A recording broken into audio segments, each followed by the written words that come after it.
Yo, let's go. It's your guy, Rap Star Boxing Knowledge in the building, all the way from London, England, bro. Listen, man, we're talking this raw boxing talk today, bro. We're bringing this shit to your table. We've had enough. We're going to call out the shenanigans. We're going to call out the truth. Listen, it is what it is.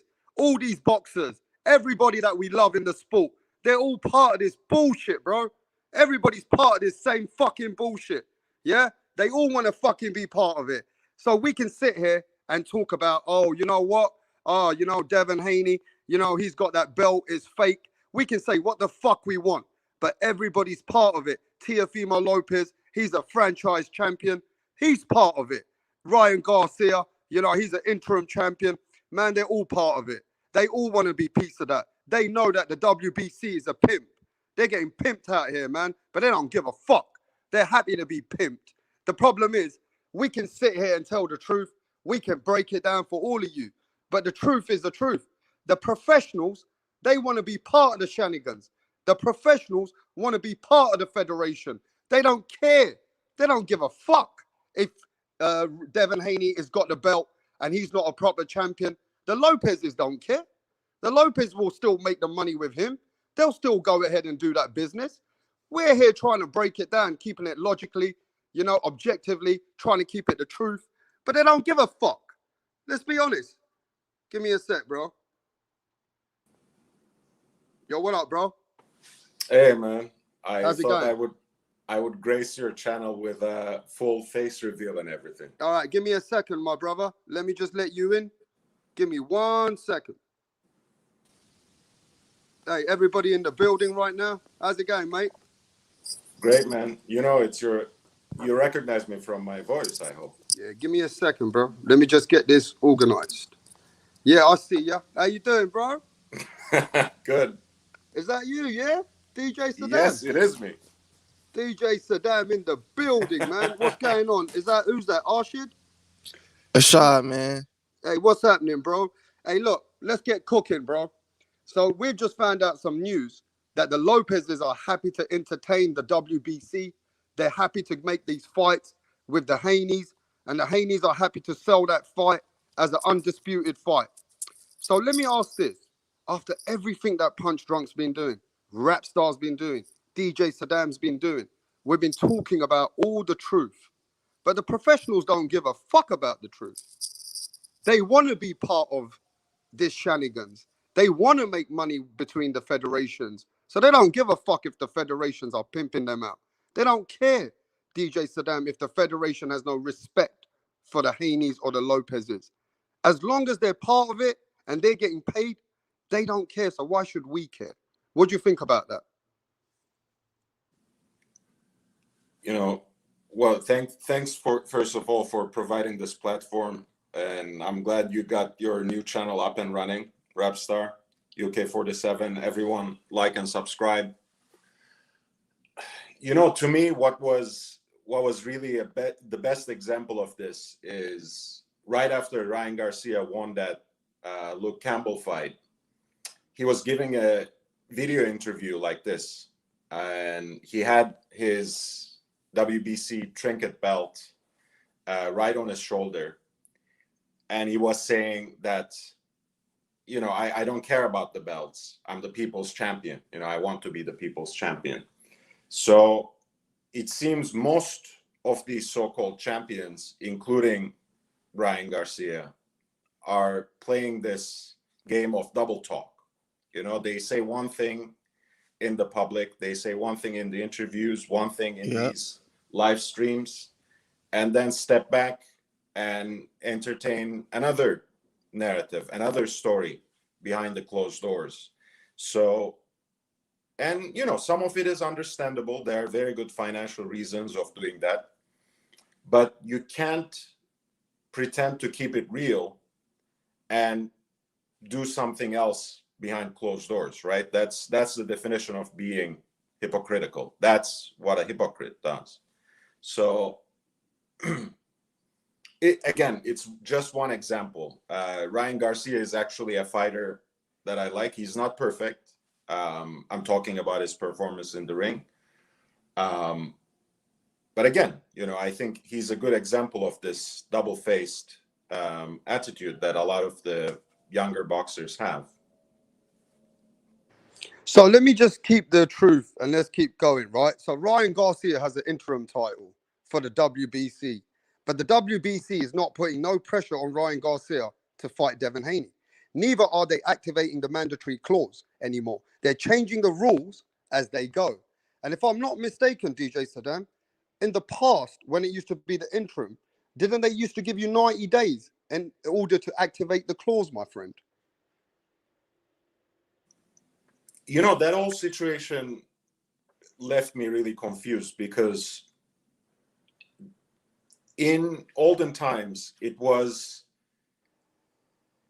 the champion who chased after the mandatories, right? Mandatories would be desperate to activate that status, desperate to go after the champion, desperate to get that fight in those 90 days, 3 months that you mentioned. So the whole dynamics of the situation has changed, and that has a lot to do with how that particular alphabet organization, WBC, and they're not very unique in this, I understand, but they have really devalued that belt they had and basically reduced it to the status of a WBA regular world championship as opposed to the WBA super, right? Now we have WBC franchise at lightweight. We used to have it at middleweight. No one knows what exactly happened with that. And now we also have it at super flyweight, which means the other belt is what exactly? So we don't know who a real champion is. We don't know how to recognize between contenders, prospects, and champions. And at this point, I just want to ask, what are these alphabet soups for? Well, let's just Sanctioning- hold it. I want you to not reveal all the magic right now. I want you to get it done slowly. Okay, just one more sentence. Go ahead. What are the sanctioning bodies for? They are there to certify the champions. They are there to show the audience who the real champions of the sport are.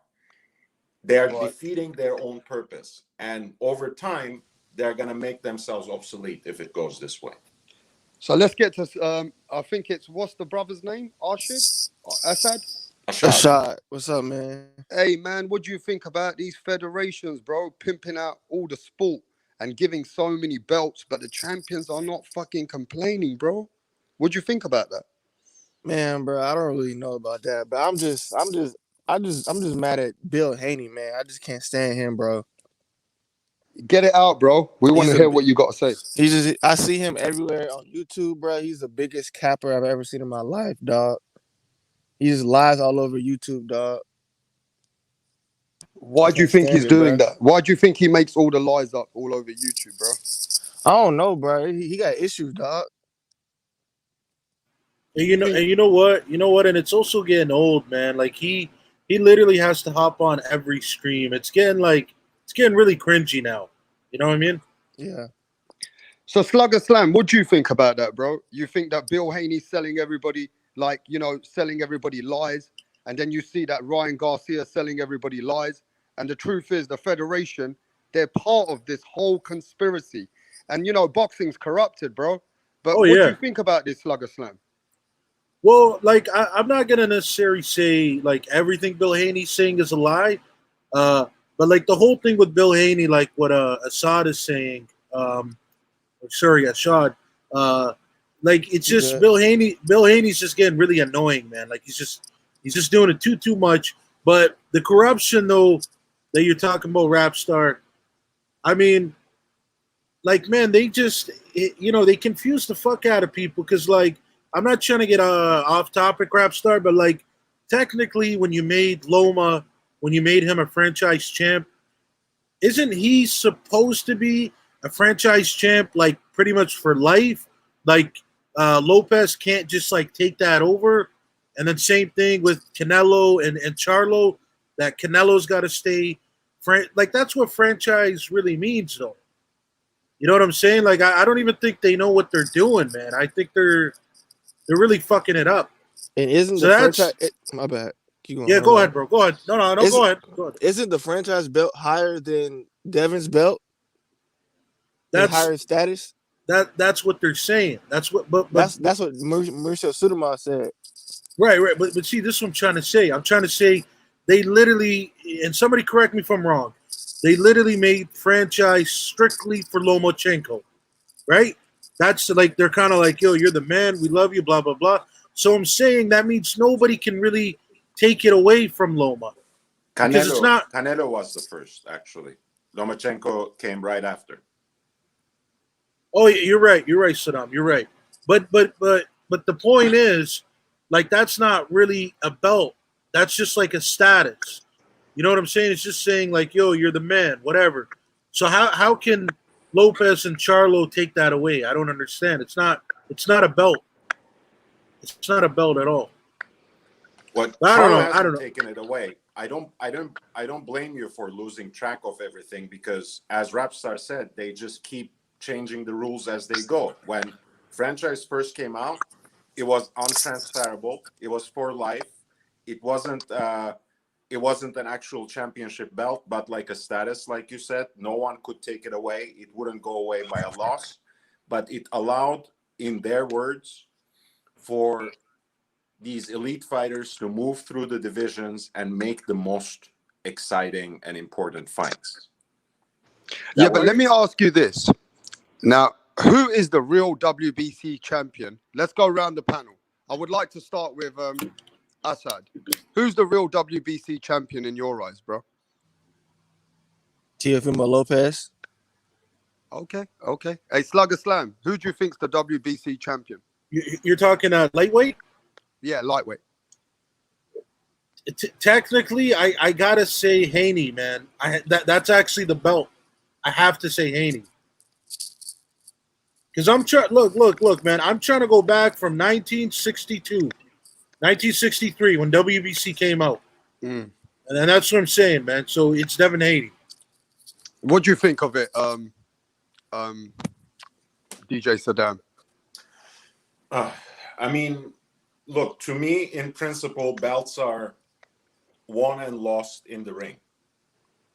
Since Lomachenko didn't lose that belt until he lost to Teofimo, and since Devin never actually won that belt in the ring, except for an interim title against Zaur Abdullayev, Teofimo Lopez is the superior champion at that level, at the lightweight division. Major Key's in the building. My brother from another mother. How you doing, Major Key? What's going on, man? AKA the Clumsy Janitor, AKA Big Daddy Keen. Yes. What's going on, y'all? Everybody good? Yeah, we're good, man. How you feeling today? I'm chilling, man. I'm chilling. Yeah, so how do you feel about the topic? The Lopezes are happy to entertain the WBC for another undisputed fight for multi-millions of dollars with the Haneys, and they're going to try and twist it again and say it's another undisputed. How do you feel about that? When I see it happen, I'll be a little bit more excited, bro. But to be honest with you, I'm a little more entertained about the fact that Estrada got a franchise belt. What the fuck is that about? While we still distributing franchise fucking belts when they mean nothing apparently. Very good point. The whole point of this conversation, right, is that it's supposedly undisputed, which I already agree with. I agreed about Teofimo, but it is being disputed. And then even now, Lopez camp is looking back and trying to rectify that confusion around the dispute. So therefore, why is WBC still handing out franchise belts? I understand the game plan behind trying to get a third fight. I understand the game plan, but trying to get a third fight with Chocolatito. But still, that's wrong, bro. Everybody has to stop this. Very good fans, point. we need to throw light on that. Yeah, I'm gonna come back to that one. Let's ask Shelton. How you doing, Shelton? How you feeling today? What's up, Rap Star? DJ Saddam, Major Key, Rashad, Slugger Sam. What's up, fella? Shelton. What's up, Shelton? What's up, man? See, I'm an old school cat, man. I think to be the man, you got to beat the man. Yep. Period. Point blank. As much as I recognize that Haney has the belt, Haney didn't beat the man. Teofimo did. That was the guy that was recognized as the guy. So you got to give T.O. his respect. Now, if there is a dispute on who's the man, then those two should fight and clear it up. But when you're done, Shelton, can I go right after you? When you done? Go ahead, brother. Go ahead. Okay. I'm done. See, this is what I want to say. So pretty much you and Saddam are kind of on the same page, right? But this is what I'm trying to tell y'all. When you, and I agree with you, I'm not disagreeing with you guys. Lopez beat the man. Technically, that belt was just given to Haney. I agree. However, if you look back in the lineage, Haney is in that WBC lineage, and Lopez isn't. That's all I'm saying. And you're right. Because Loma dropped the belt. Yep. He dropped it. That's exactly it. Yeah. And they had to give it to the next guy who in line, who was the guy who won the tournament, who was Haney. So I don't have no dispute with that. You know what it is? You know what, man? It ain't even Lopez. It ain't even Haney. It ain't even Loma. It's the goddamn WBC for causing this confusion. It's them motherfuckers, man.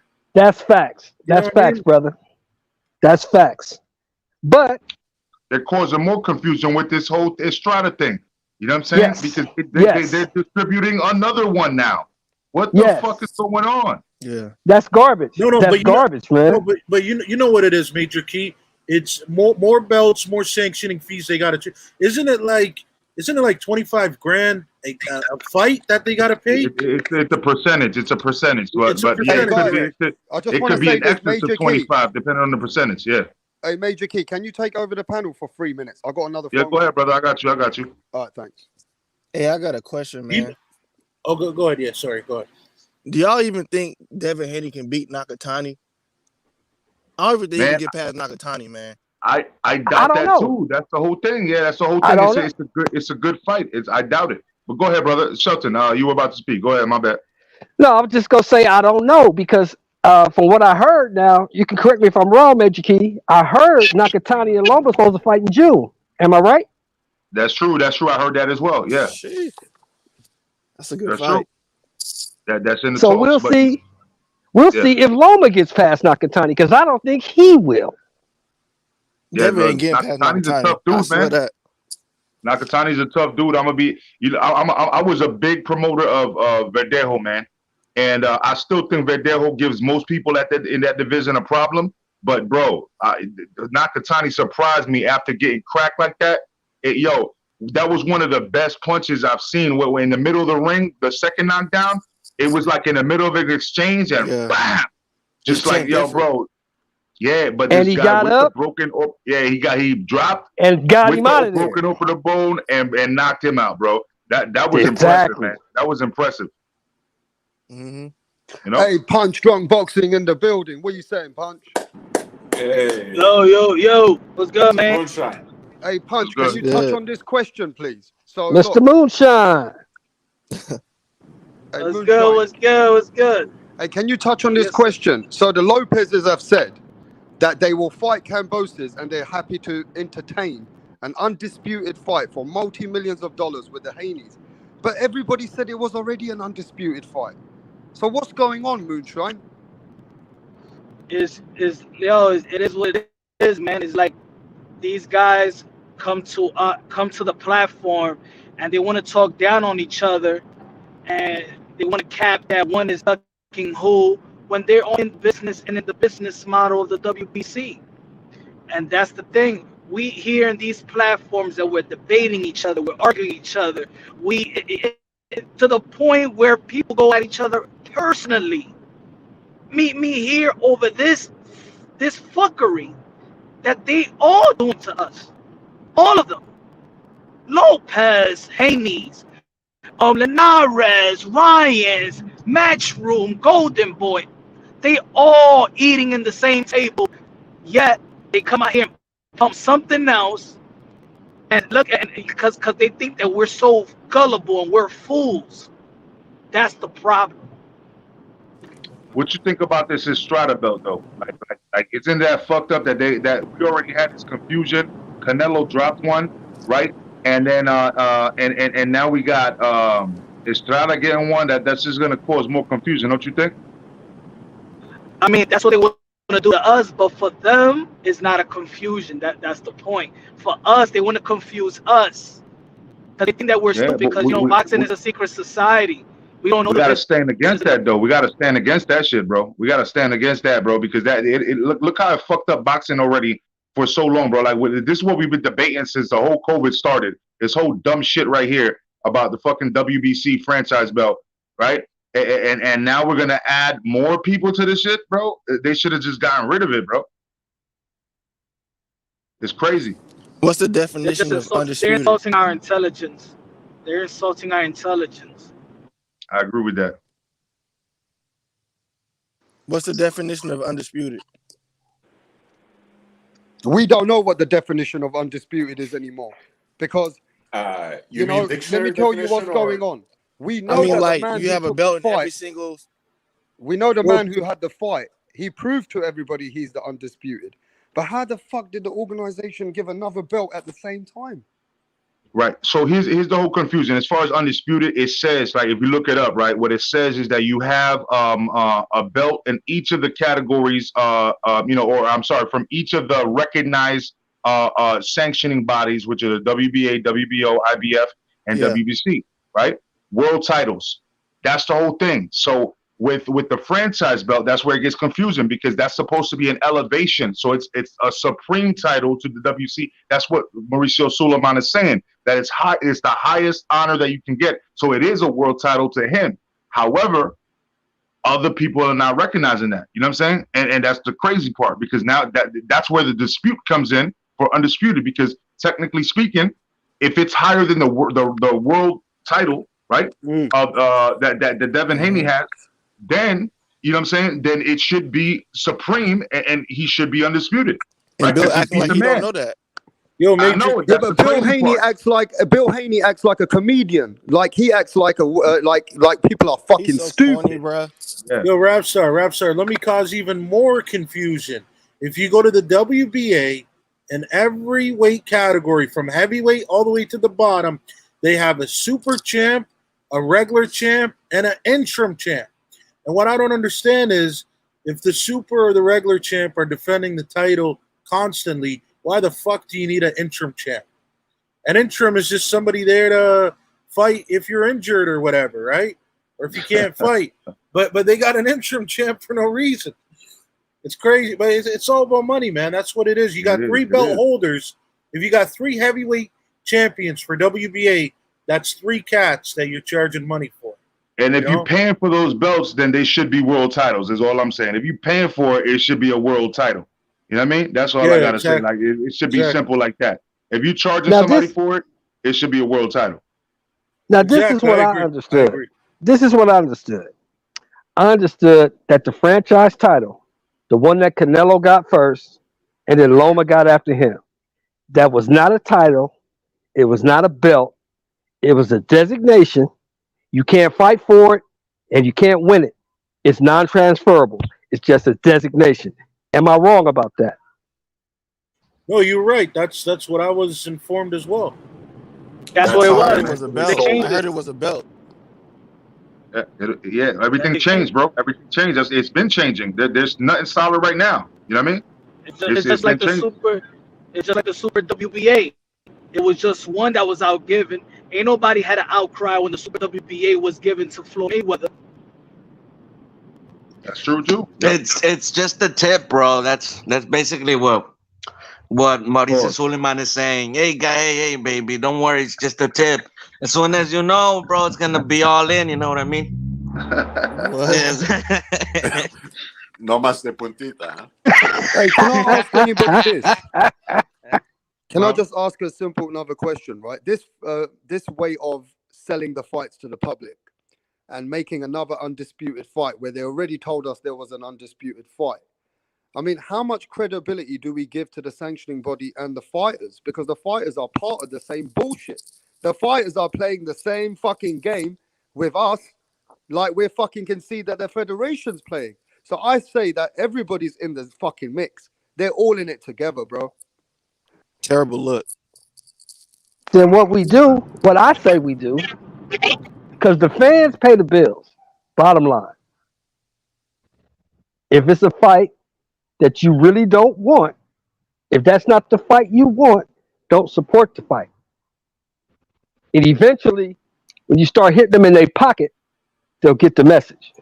You know what, Shelton? Shelton, I got one even better, right? Major Key already said all the names. WBA, WBC, IBF, WBO. Fuck all them belts. Why don't we make the YTBC belt? You know what I'm saying? Only one fucking belt for one category, and we crown each champ. None of that gimmick bullshit, man. Hey, Slugger Slam, I see everybody. I want to talk about this subject after. I saw everybody jumping on your throat yesterday when you made comments about women. I want to touch on that subject in a bit, if you don't mind, yeah? Oh, come on, man. You guys going to roast me some more? I'm not going to roast you, bro. No. Bro, I want you to have all your opinion. You deserve a roast, man. Can I speak? I want to make sure you have all your opinion, and you can have every opinion you want, and nobody's going to roast you. Nobody's allowed to stop you, because we need to learn from you why people think like that. You know what I mean, Slugger Slam? I got you. I don't mind telling it how it is. That's all. Yeah, good I with want me. you to tell it out here, because on this channel, there's nobody going to stop nobody. Nobody's allowed to do that on my channel. This is ultimate free smoke. All right, I appreciate that, man. So you're allowed Ultimate to say free what smoke. the fuck you want, bro. But look, let's get to when this. I take Yeah? too long. If this fight with the Lopez's entertained the Haneys, what the fuck does that mean about us as media channels? I'm confused. They're fucking selling us out. What do you think about that? Whoever's got a channel, can you speak? They are selling us out. They're selling us out. Look, Devin Haney's gonna fight Linares probably May 17th, and it's gonna be for a world title. And it's gonna be the winner of that has 90 days to fight Fortuna or Ryan Garcia. Yeah, they haven't even announced Fortuna or Ryan Garcia. So how are you gonna have this guy fighting in 90 days if you don't even have a date? Now, after that, June 5th, they are gonna promote it as undisputed. Then we're gonna go through all this debate once again amongst each other, degrade each other, fight amongst each other, dispute the undisputed, because that's what the WBC is gonna do. It's Triller, it's pay-per-view. You think they're not gonna say this is an undisputed bout with a lot of money in place? Here we go again with the fuckery. I'm telling you, yo, the WBC is daddy to all these guys, and they are eating on the same table. Come out here in this entity and talk shit about amongst each other. The Haney's gonna talk shit about Lopez. Lopez gonna talk shit about the Haney's, and Ryan gonna talk. Man, please, man, they all laughing at us, bro. They all laughing at us. Yeah, they're making a joke out of everybody in boxing, bro. And I'm not going to lie to you. These are the guys who go and have dinner with these guys. These are the guys who go and have drinks with each other. These are the guys who go and, sit at WBC, Mauricio Suleiman. They go and have a great relationship with each other. And here we are trying to spill the truth. But the truth is, these professionals are coming out here and telling us lies, bro. Lies after lies. And did you hear what Lopez Sr. said a couple days back? He said that after Cambosos, they want the winner of Taylor Ramirez. Sheesh. Now, I don't think, honestly, it's just my opinion. I don't think Tio can beat either of those guys. I really don't. He can beat Ramirez. But why are you jumping to 40 when supposedly you got unfinished business at 35? I don't understand that. See, that's the point. See how you say unfinished business? It's not unfinished business. It's the WBC's business. See, you're landing in the fuckery of the WBC. There is no unfinished business. The business was done. The business was done. Now, you want them to risk their lives. I want to see Haney and Teofimo Lopez. But you want to see them to fix the WBC's fuckery. Yeah, I get where you're coming from. I get it. I get where you're coming from. I can't even argue that, bro, because that's what I've been trying to say from the get go as far as this whole next franchise shit with Estrada, bro. I'm upset. I don't understand why that's not the biggest fucking topic in boxing right now. That they fucking handed out another fucking friend. Like Canelo dropped it. Thank God Canelo dropped that shit, bro. You know what I'm saying? Now he dropped it. There's no more excuses. You know what I'm saying? It is what it is. But fucking, you know, bro, like we don't need to have that shit. If it's not gonna be recognized, if it's not gonna be cleared up, because we've already had how long for somebody to clear that shit up? But we're hearing things, but then look, you know, this the same way Mauricio Suleiman is talking nice to Junior, he's talking nice to Bill. You know what I'm saying? Like so he's yapping in their ears and shit, and everybody's satisfied with we're not calling them out, and somebody needs to call them out about it. You know what I mean? So yeah, but I'm going to call it out as well. Major Key, I don't like the way the WBC is giving all the franchise titles to the Latino brothers. What about my brother Errol Spence? What about Gary Russell Jr.? What about these brothers? Why is the franchise titles always going to the Latino brothers? Rap star. That's something that as soon as I heard it went to Estrada, bro, I automatically thought that as well. I automatically thought that. And what do you think the rest of the world thinks too? When you got it going like that, it's kind of obvious, bro. You know what I'm saying? It's kind of obvious at this point. You know, I know he was in bed with Bob Arum and that shit happened over there with Vasily Lomachenko. That was an odd dude, but you know, when it came to Estrada, bro, like come on, bro, like, you know what I mean? He's not even undefeated, bro. You know, there's other dudes that actually deserve that. You know what I mean? And I'm not gonna mention no names, but you know, there's other dudes that deserve that. You know what I'm saying? So just put your imagination to that. So for the fact that it just went to Estrada just because. Okay, they had a great fight and all that. That was fucking like one of the best fights you ever seen in your life. However, you know what I'm saying? It was a close fight. Some people even believe Chocolatito won. So you know what I'm saying? Like you know, like so how you giving this a franchise belt now to Estrada? You know what I mean? Like I don't understand, bro. But actually, yeah, I got it. It's not that. You know why? Because the franchise is given. Because they got a big fight lined up in which they open up a new pipeline for a new sanction for fee. So you give it to Gary Russell Jr. Yeah. He don't have that big fight where you're gonna need that new pipeline. See, they give it to Estrada because the big fight is Chocolatito and Estrada too. I mean 3. So that's a big. They're gonna get way more money than they got their last fight, and everybody wants to see the trilogy. So. With Canelo, they give it to Canelo because Canelo big fight is another huge fight. They gave it to Vasily Lomachenko because Teofimo Lopez and Vasily Lomachenko was a big fight, and look what it did, 4.2. So they know the big fight. See, Gary Russell Jr. What's his big fight that they need to give him a franchise belt? What's Earl Spence? Earl Spence is not going to 154. He's not gonna. The biggest guy that he can fight him on 54 is Charlo. He's not gonna fight his stablemate, so they don't need to give him a franchise belt because he already got the WBC, and his money is already in the prestige. And you know he could fight another PBC fighter and things of that nature. So I understand. I don't like the franchise, but I know why they're doing it, even though it's but they were flirting. They were flirting with the idea when they started the franchise. Though they were flirting with the idea of giving one to Terrence Crawford. But yet that never came to fruition. That never actually happened. You know what I'm saying? And so now look at how stagnant that division is. You know what I'm saying? And it could have happened. You know what I mean? It could have happened back then when they were giving out those franchise championship belts. They were flirting with that idea. Do you mind if I ask Shelton what he thinks about like none of the black brothers have got a franchise belt? How do you feel about that, Shelton? Well, I mean, it's obvious.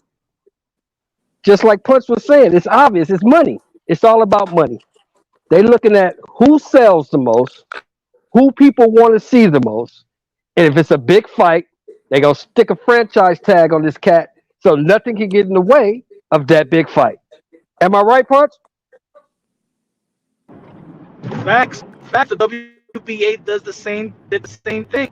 So he could get so they see a big fight with Floyd Mayweather and not face his mandatory to Keith Thurman, get that Marcos Maidana fight right back on and get that money because the Keith Thurman and Floyd Mayweather, Keith Thurman wasn't really known like that to create that big buzz.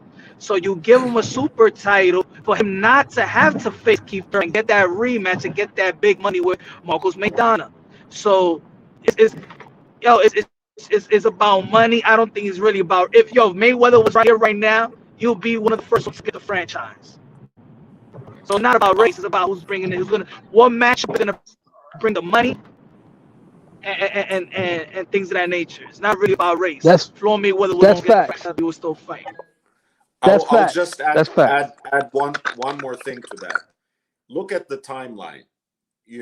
When this lightweight division broke out in scandal about the undisputed status, Suleiman was giving interviews one after the other where he was making up the story as he went. And at some point he said, okay, I'm going to sit down with the board and decide on the status of franchise.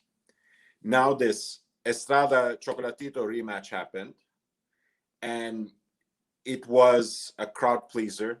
Everyone loved the fight and wanted a repeat right away.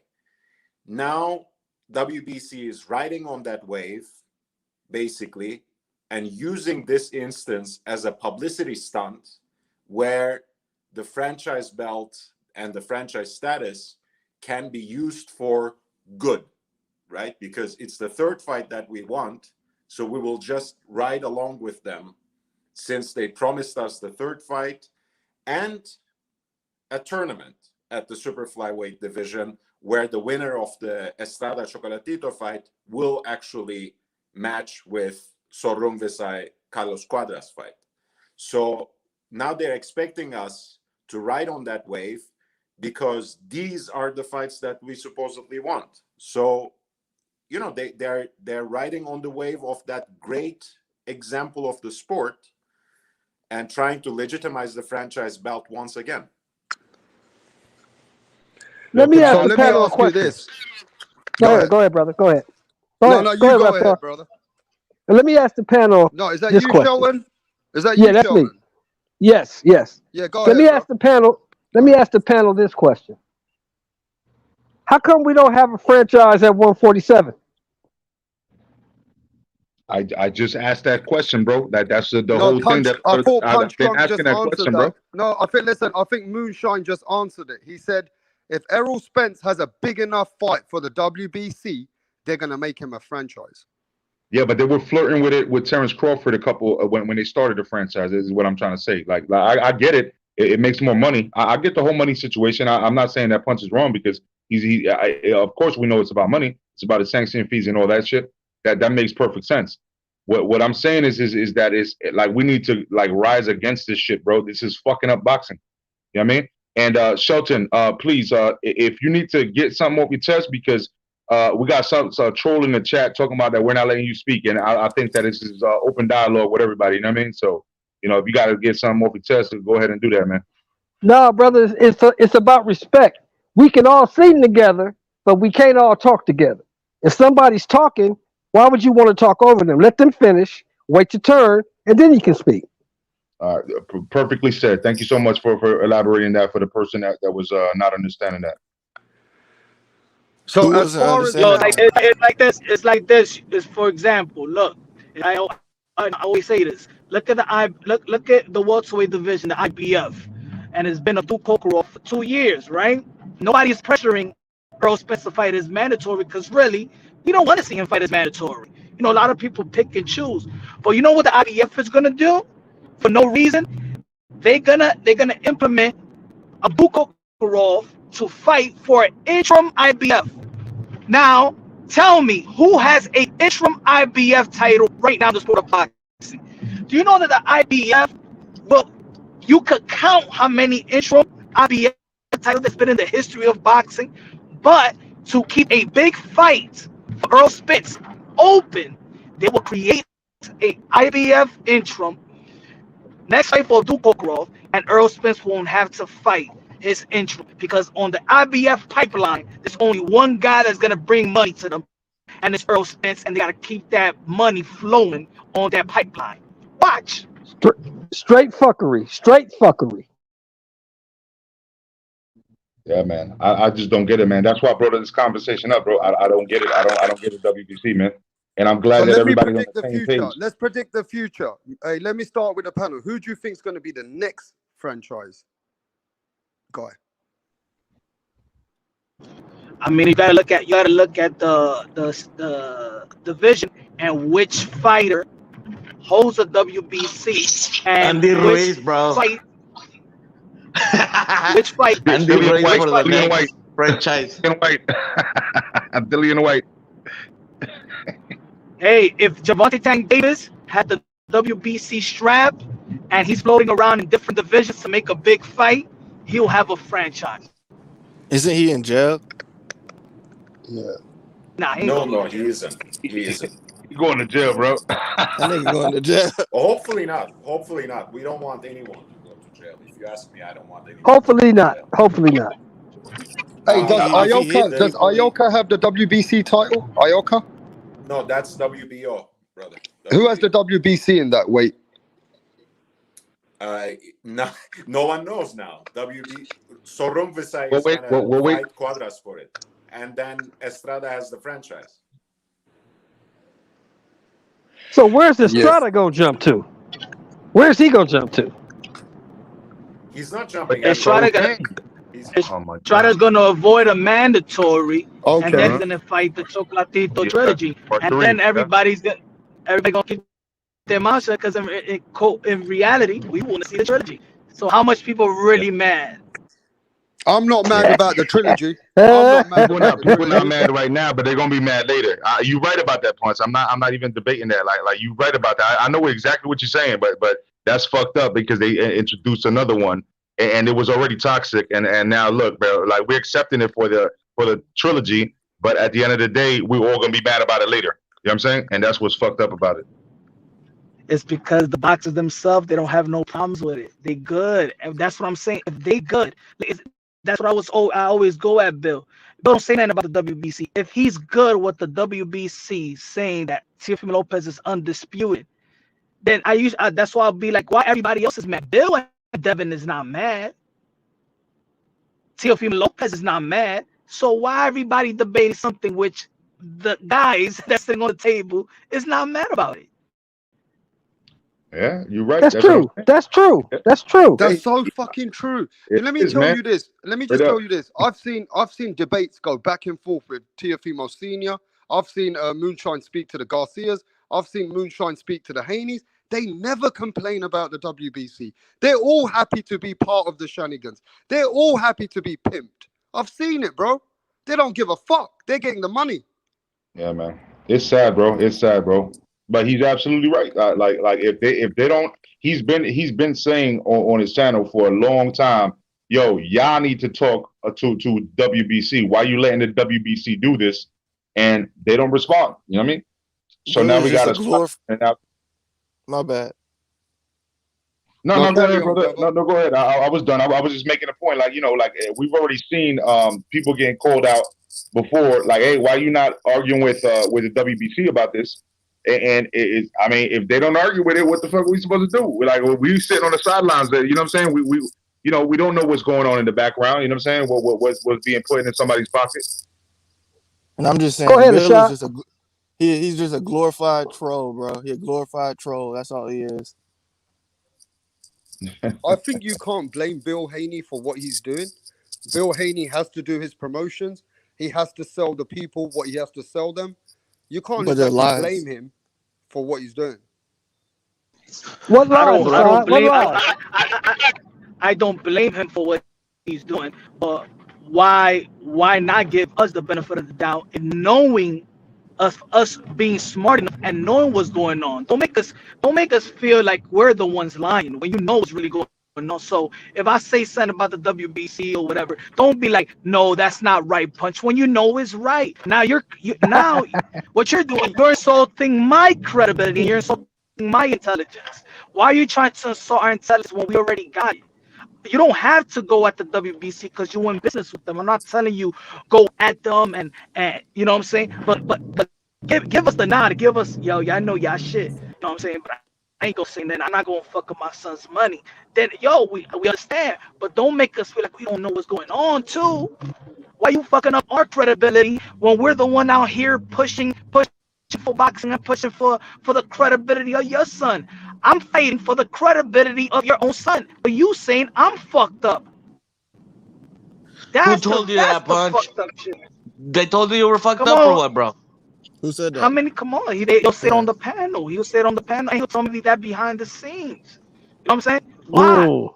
If I'm saying if I'm Bro, I don't know why you if keep on promoting him, bro. it's not promoting, the thing is we gotta talk about boxing. You think I want to talk about this, but that's what boxing is. We're talking about one of the most prestige divisions in the history of the sport. It's heavyweight, middleweight, welterweight, lightweight.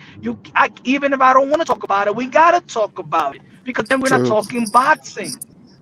Bro, mira, True. bro. Like you can go mira, bro. Like no puedes jugar boxeo, bro. He doesn't really speak about other boxers besides Latinos, and no one complains. And he keeps on putting product, keep on talking about Mexican Latinos, fighting this and fighting that. No other names come upon, bro. But it don't matter, LT, because Teofimo Lopez Sr. legitimized his pressure. Bill Haney bust his pipes because now they question their own undisputed. He said on the Fight Hype interview, he said that if we don't get Josh Taylor and Jose Ramirez, then we go after Haney to clarify the undisputed. Then okay, Uh, that's it. So they would now they're disputing their own undisputed. That's it. That's it. He So the got pressure Haney's got got. to him, He is what? what you're saying. The pressure got to him. Yeah. Yep. Yup. Yup. The Bill pressure got won. to them. That's it. Yeah, Bill but let won. me ask a question. Are we biased as much as everyone else? Now, let me ask this simple question. Estrada versus Chocolito, everybody wants to fight. They ain't got a problem with the fight. And I don't think they give a fuck if it's a franchise or not. So do you think it's to do with the demanding of the fight, how big the magnitude, how big the actual fight is, that the fans will just be quiet? Yo,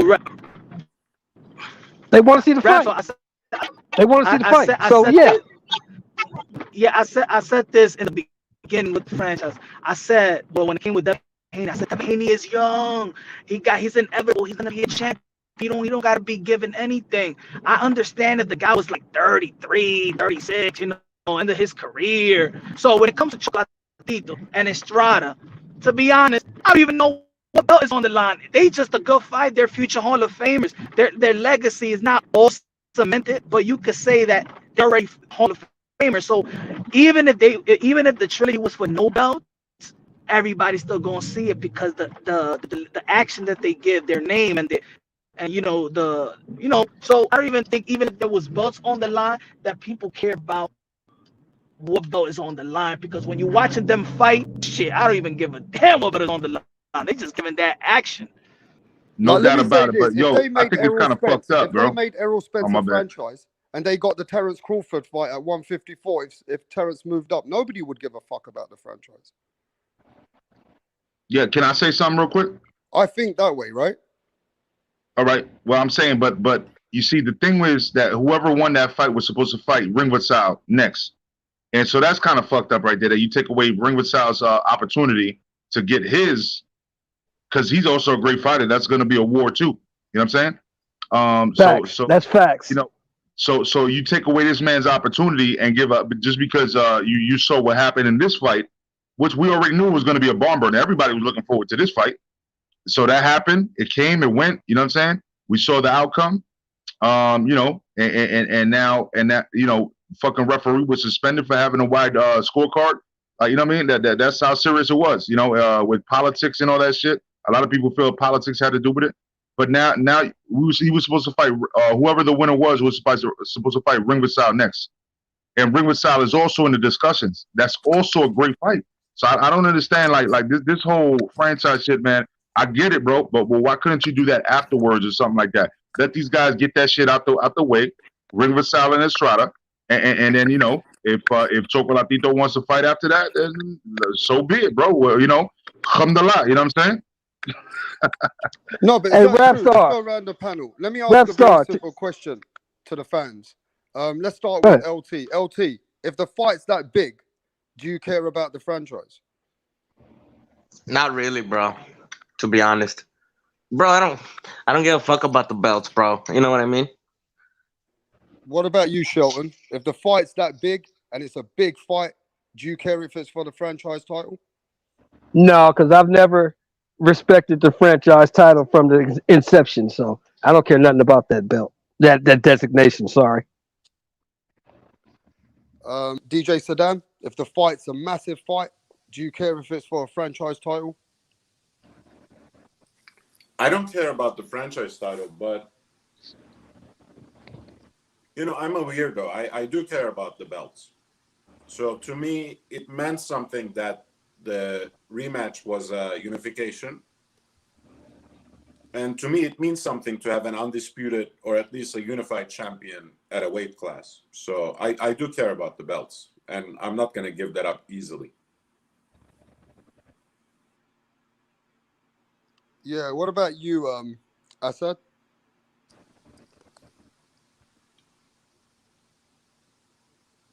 I can't hear Assad. Can anyone hear him?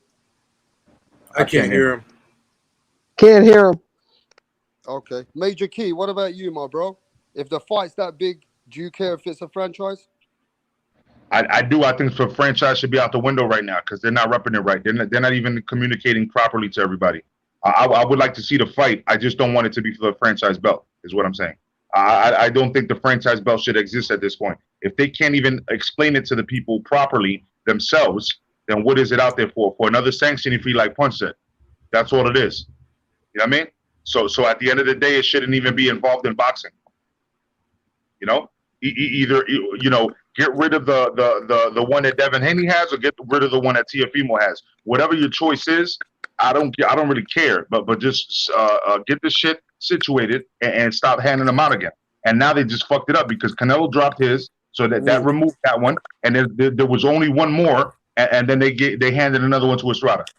That's what I'm saying. It's fucking everything up.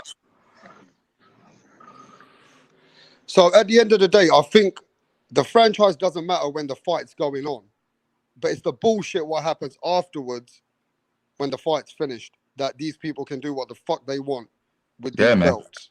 Yeah, I think we all agree that we would like to see the fights, but it's just the if it's for the franchise belt, that's like pretty much saying like, hey, you know what? My daughter in second grade, she's such a hustler, bro. She used to draw Apple phones on paper and charge kids 25 cents to buy all those papers. And it was literally like a couple of circles and numbers.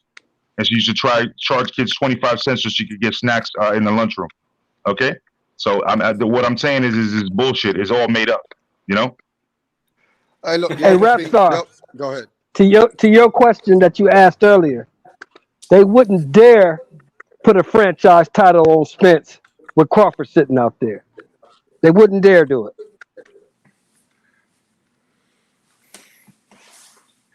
But I gotta tell you this, right, Shelton.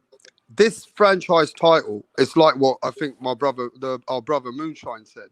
If the fight's that big and it's a multi-million-dollar fight, they're gonna change the rules now as time goes on, and any time they're gonna put another person in position overnight, and they're gonna make that fight. And the other guy who was in position, it doesn't matter.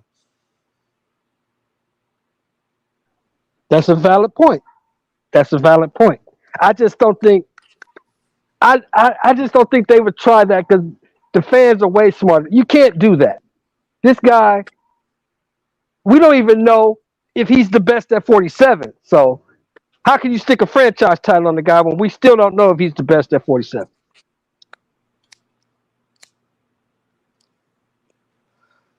Yeah, but at the end of the day, if you ask everybody right now who's the best welterweight, they're going to say Errol Spence Jr. just only because on paper he has the most belts and the better opposition.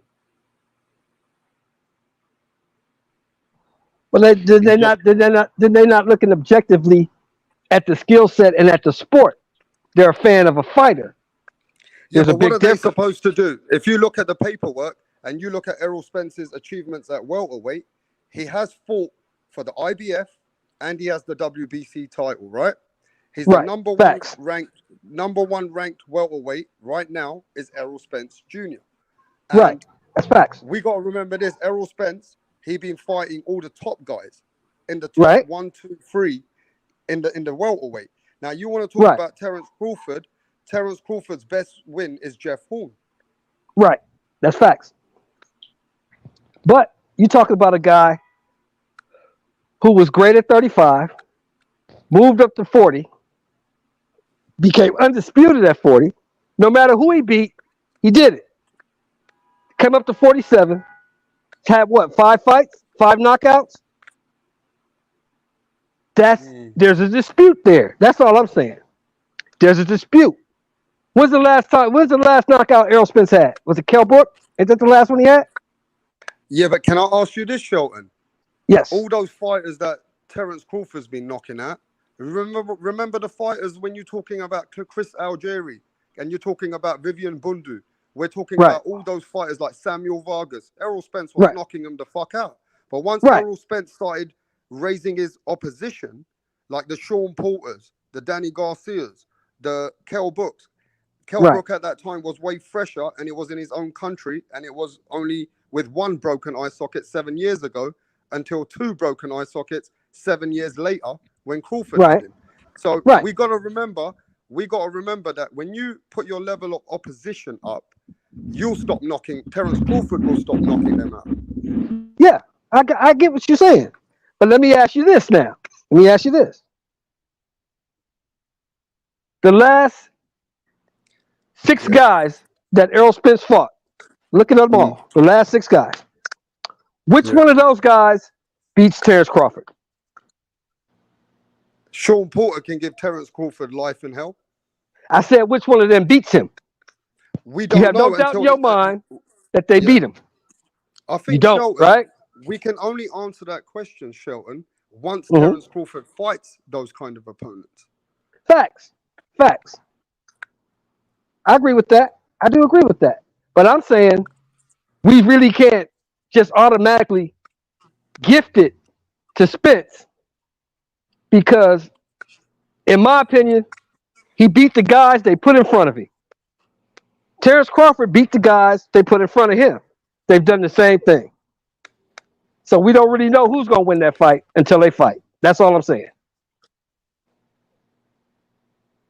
No, that's a very good point. But if you ask who's the best welterweight right now, on paper, it's Errol Spence. Hey, yo, I gotta hop off. I would have actually kind of defended Terence Crawford, bro, but what he said a week ago kind of makes it hard for me to defend him right now. So, Doesn't it, bro? shit. I agree, bro. I was the 50-50 shit. It kind of does, bro. It kind of fucking does. Like, Saddam, why you threw your hands up, Saddam? Why you threw up your hands, needle bro? just Saddam tipped towards Errol Spence right now, bro. Definitely. You know what, Major Key, I'm gonna go, Major Key, before you go, I'm gonna go all the way to another side in this conversation quickly. So yesterday, Slugger Sam, he got attacked by everybody in the panel. Oh no! I want to be here for this one. Damn, bro. Right? Okay. And Slugger Sam, I see Slugger Sam, right, getting attacked by every man because Slugger Sam made a comment which was maybe sexist towards a woman, right? Oh, here we go. And Slugger Sam, what he said. Slugger Sam is sexist, bro. Yeah, but can I explain? Slugger Sam said that he don't believe women should be in boxing. Right? Now, let me tell you this. There's a lot of people like Slugger Sam in the world. Right? He's not the only one who's got that valid opinion. It's not valid for others, but there's a lot of people who believe women shouldn't be in boxing. Now, he got attacked. He got attacked. He got attacked like a motherfucker yesterday. They were trying to fucking, they made him look really bad. But there was a great woman on the panel who could have spoke for herself.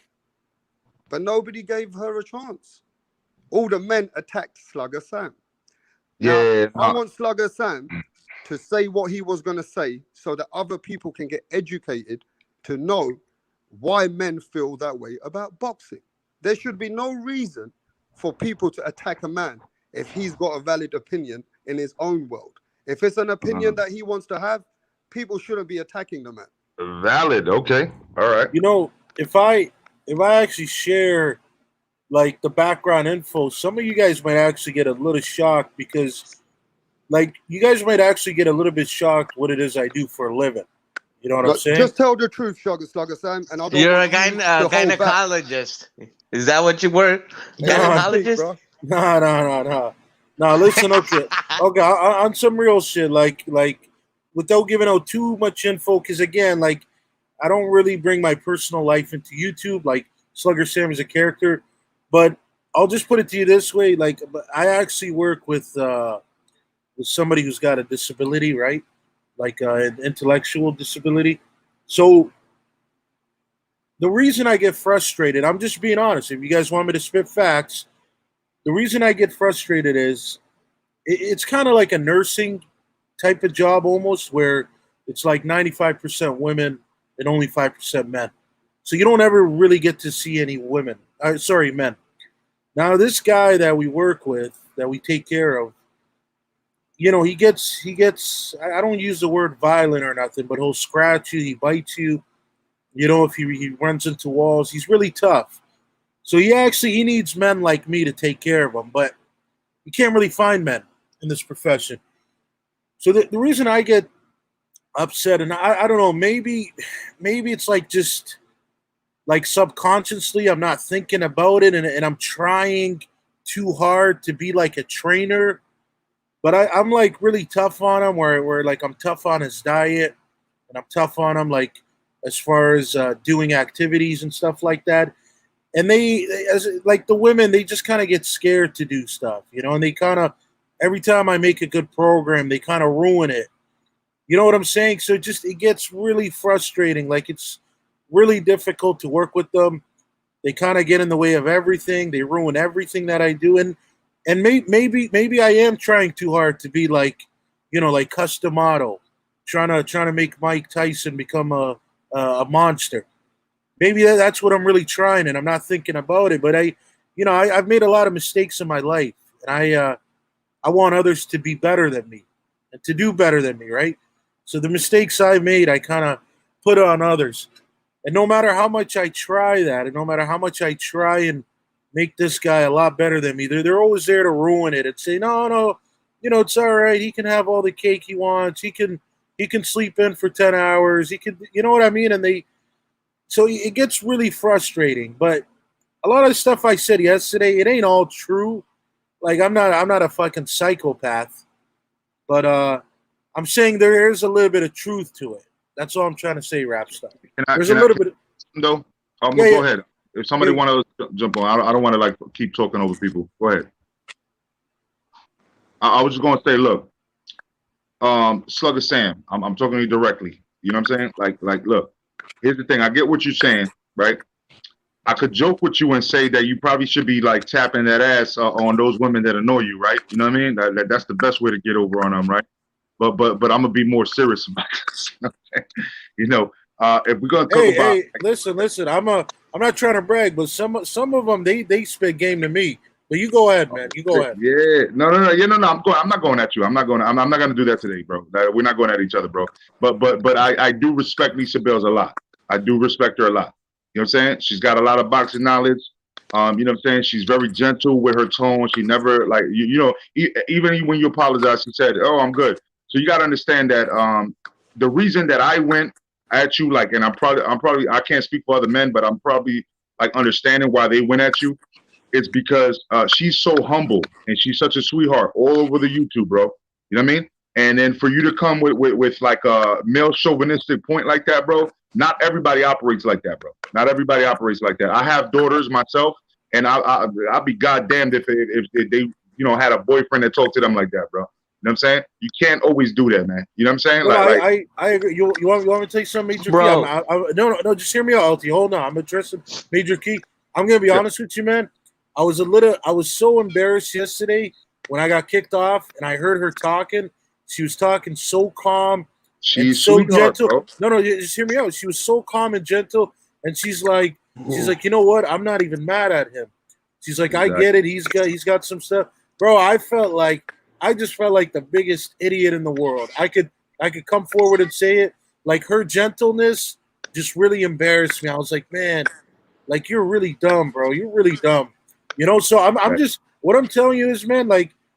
Her calmness alone was like an educational thing about like, man, you need to just kind of chill out a bit, Yeah, no, yeah, and I'm glad you realized that. I'm gonna fall back and let LT speak, but I'm just saying I'm glad you realized that though, because she's all over the YTBC and she's not somebody. And I know LT. Hey, LT. Hey, go ahead, man. Go on your rant, LT.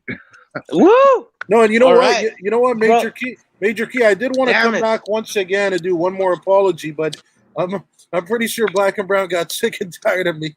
He's like, you had enough for tonight, buddy. That's what he kept saying. You had enough. Yeah, but you see that actual statement that women shouldn't Fuck, be man. in boxing. That woman shouldn't be in boxing. I've heard it. Hold from a on, lot bro. of men. Let me. I've heard Hold that on, bro. from a lot of men, though. No, but you know what? Bro, Listen, bro. Rapstar. Hold on. Listen, bro. I'm let me not. just- I'm not gonna take long. I swear, and you guys can continue. Okay. I don't really care if women are in boxing. I just really do care that equality bullshit. You know what I mean? You said you care Because about that equality bullshit is So let it out, definitely bro. some. Let it out. Huh? Tell the truth. Let it out. Yeah, I'm saying the truth, bro. Look, bro. I'm Don't not be against scared. if a girl Don't be wants to scared. box, let her box. But what really I am against is equality on that sport. I am really against equality where they want to get paid as much as the men. Okay, that's for me bullshit. I don't see as many knockouts. I don't see as many minutes inside the ring. You know what I mean? Like it doesn't. You know what I mean? Yeah, no. How are I they agree. gonna demand? I agree with you on that, LT. I agree. Right. So how like they want to get paid as much as a man, and they don't even have enough followers, bro. It's crazy, and I even hear them say. Notice like when the Serrano, what was it? The Puerto Rican girl just fought. What's this Estrada female just said she was over there commentating and she said, notice how I didn't say women boxing. It's a great day for boxing, not women boxing in general. And I'm thinking to myself, well, if it's just boxing, then why aren't you boxing 3 minutes? You know what I mean? Wow. So that's a right, good so point. it definitely has to be. You know what? So that's what really I'm against. That when Anyway, when I LT's see being that very movement, nice. that You're being feminist very nice movement about it, trying to LT. creep in. You're being very, very nice and casual about it, and I can see that. But I'm going to keep it raw. Yeah, The bro, I truth was. is- Thank you. Hey, look, the truth is, right? Us men, we can bullshit as much as we want. Half of those men on those panel which were coming at Slugger Sam, I'm going to call it out as it is. They all don't fucking follow women's boxing as passionate. They all don't follow women's boxing rankings. They don't follow these women. They I watch do. them. They watch them. They watch them, but they don't watch them with the same passion. I'm telling I you do. now, most of these men which came at Slugger Sam yesterday don't even follow women's boxing properly. LT, am I telling the truth or not? I'm just saying I do though. Nah, bro, that's you why. preaching, bro. waiting- You I'm preaching. waiting You my preaching, turn. bro. Hey, listen, Major Key. Okay, You're if telling you the do- truth. Major Key, if you do, give me the top 3 fucking fighters that Amanda Serrano's fought.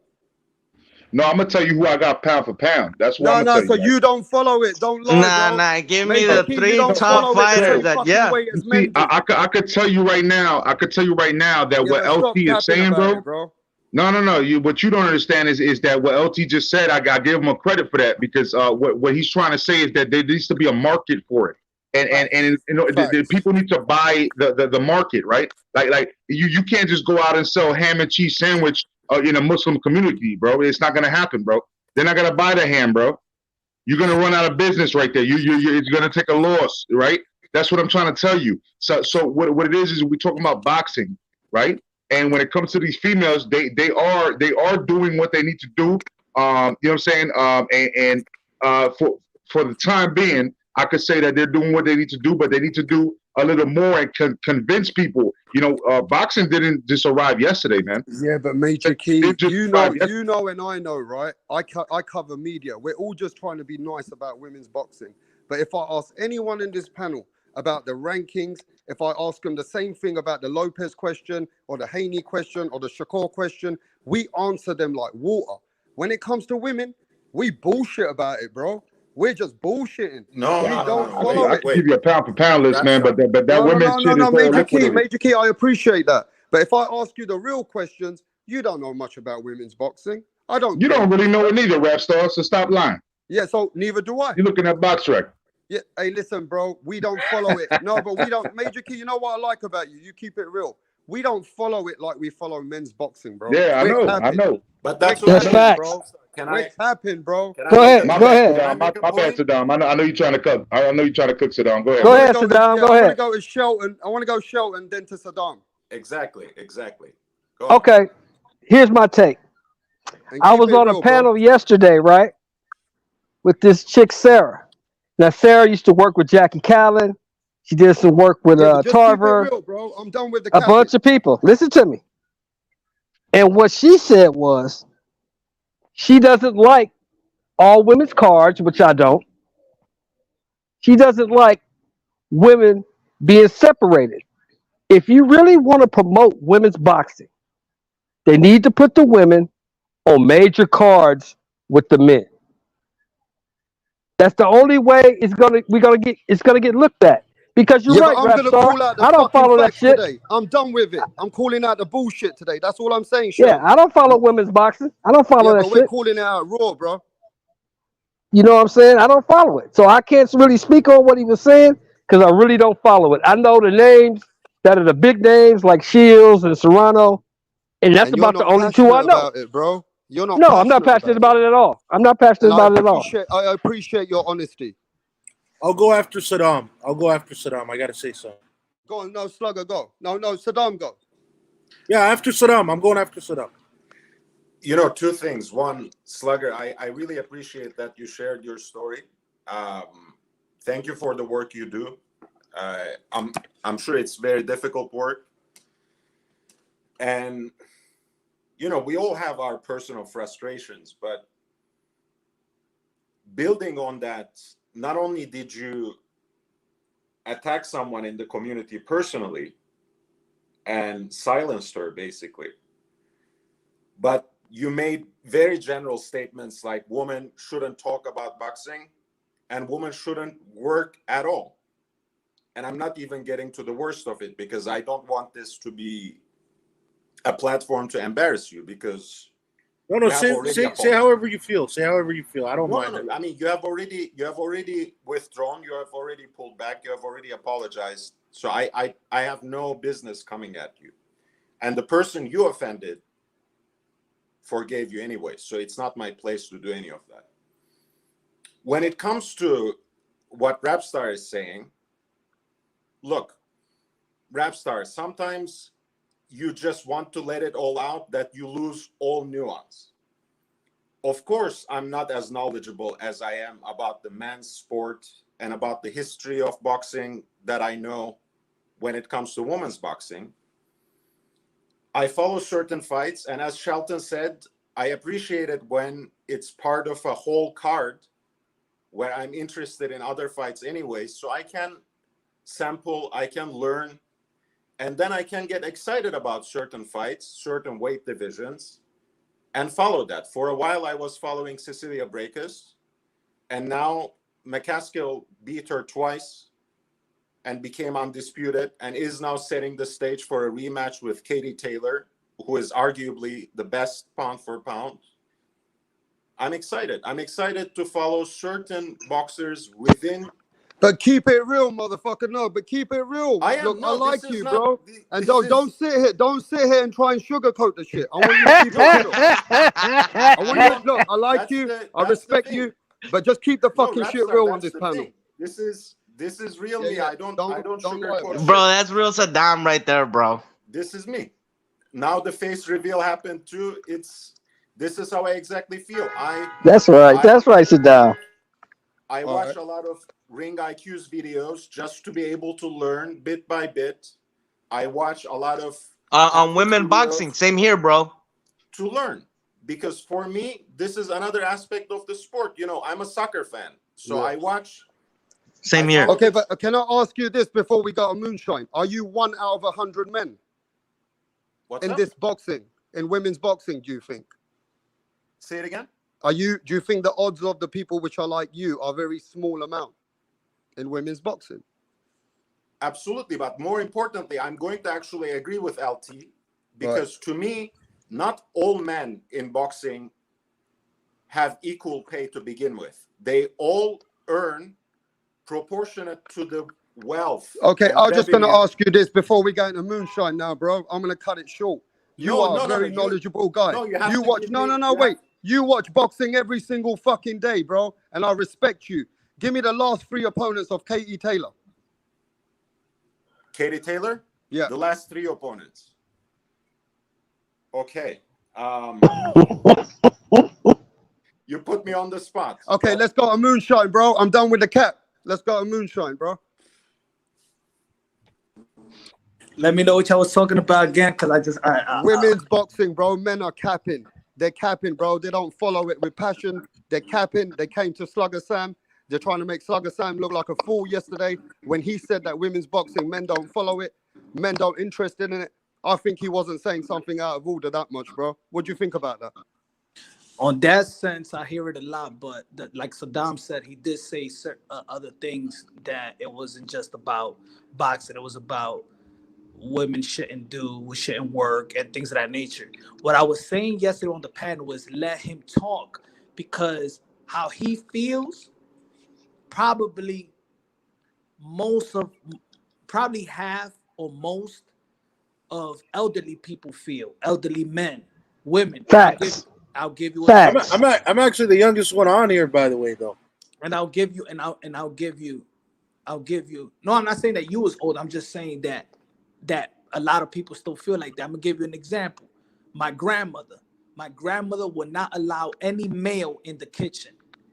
She would not let me. I was raised. She would not. Facts. She would not let me clean my own dishes. She says that that's a job. The kitchen of women. A women job.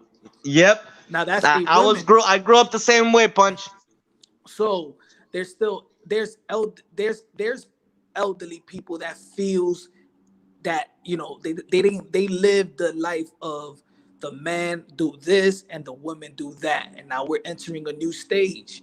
Look, there's a lot of people still don't think, a lot of men, and we're going by America, but if you see worldwide, and what is it, Dubai? The women just started driving, so there's millions of people that might feel how Slugger Sam feel.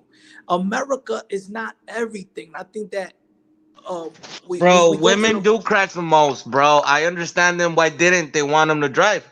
Women do crash the most. So as probably Western, you know, I don't agree with it, because I know that women could do more stuff, and I don't look at it the way that Slugger Sam, but I know that there's millions of people that still see it like Slugger Sam, whether it's right or wrong. People just But Punch, can I tell you something? Did you actually hear the story of what I said I do for a living and all that? Not today. No. You didn't get to, and that's the reason why I wanted you to keep on talking. So I wanted to know exactly. I did leave you a message on the private chat. Because see, watch. What I'm gonna see, mine. It's not even really like just a regular job, right? Like it would be. Okay, here's the thing. If Customato was telling Mike Tyson to run 5 miles a day, and then Kevin Rooney's like, nah, it's all good, man. Just do 1 mile and then go eat some cake. Cuss is going to be pretty pissed off, right? He's like, yo, you fucking up the program. So I'm saying that's why I'm getting mad, because I know at my job I'm not a trainer. I'm called a support worker. So I'm just there to help the guy out. But I'm saying it gets annoying, though. It gets annoying when they kind of get in the way and they're bringing down his progress. You know, because of me, he lost 15 pounds, this kid. You know, because of me, he's doing a lot of great stuff. So that's all I'm trying to say. But I don't feel like that about all women. But I guess when you're working like 50 hours a week with all of them, and then they're just like fucking up everything you're doing, that's why you get a little pissed. But you know, but it's all gravy though. Because I appreciate what you're saying, Slugger Sam. But I'm gonna tell you the straight up truth. The same way you made this kid lose 15 pounds, right? My sister has just completed 30 years in the United States Air Force as a recruiter. Okay, and guess what she does? She travels across states to help people train to make sure that they're in shape so that they could pass the physical. No, but see, but major key. But I'm saying around women, bro. No, but I'm saying your sister is what he would need. That's what I'm trying to tell you. What I'm saying is, he just unfortunately doesn't have the right staffing, is what I'm trying to tell you. So it ain't a women problem. I'm just saying it's so much that the group he has. But they all right, just. well, it came across like that, so I appreciate you clarifying that. But it came across as that, though. You know what I mean? I'm gonna tell you right now. Major Key. I bet you any money because your sister, the way you're explaining it, she's probably labeled as a specialist, right? So she's an E7 in the Air Force, and you only get to E9. So she's right. at the highest levels right now. She worked already. She was in Washington D.C. for 4 years. So you know what I'm saying? I'm already saying she would be better than me. She would be a better dietitian than I am. That's what I'm trying to say. So he just kind of needs people that are motivated. Is all I'm trying to say. He just doesn't have that. That's what kind of frustrates me. But I guess I've seen my sister battle one of my kids with sit-ups and do 200 like with no sweat. You know what I'm saying? And my kids had to give up. You know what I'm saying? Bro, but not all, bro. But oh man, see, but not all women are built the same, bro. I feel you, but that's the point right there. Not all women are built the same, so we can't put them in a category. Is the whole point, bro? Bro, look, bro. It's easier. Look, bro. It's easier. Hold on, bro. It's easier for a man to fix a car than a woman to fix a car. Why is that? No, but listen. It really takes a special woman. Listen. It really takes a special woman to really fix your car. Yeah, but you see the difference? You see the difference? And bro, and you can pick like within your block, you can pick like 30 or 40 people that can men that can fix your car. But within your block, how many women can fix your car, bro? But LT, that's because the men work with a different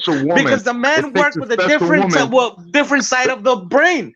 Bro, so you can't tell me that women really can do. Bro, never mind, bro. I'm tell you right now what it is. LT. It takes a special woman to have to deal with that type of rhetoric that you're saying right now, and actually live with you and let you fuck them.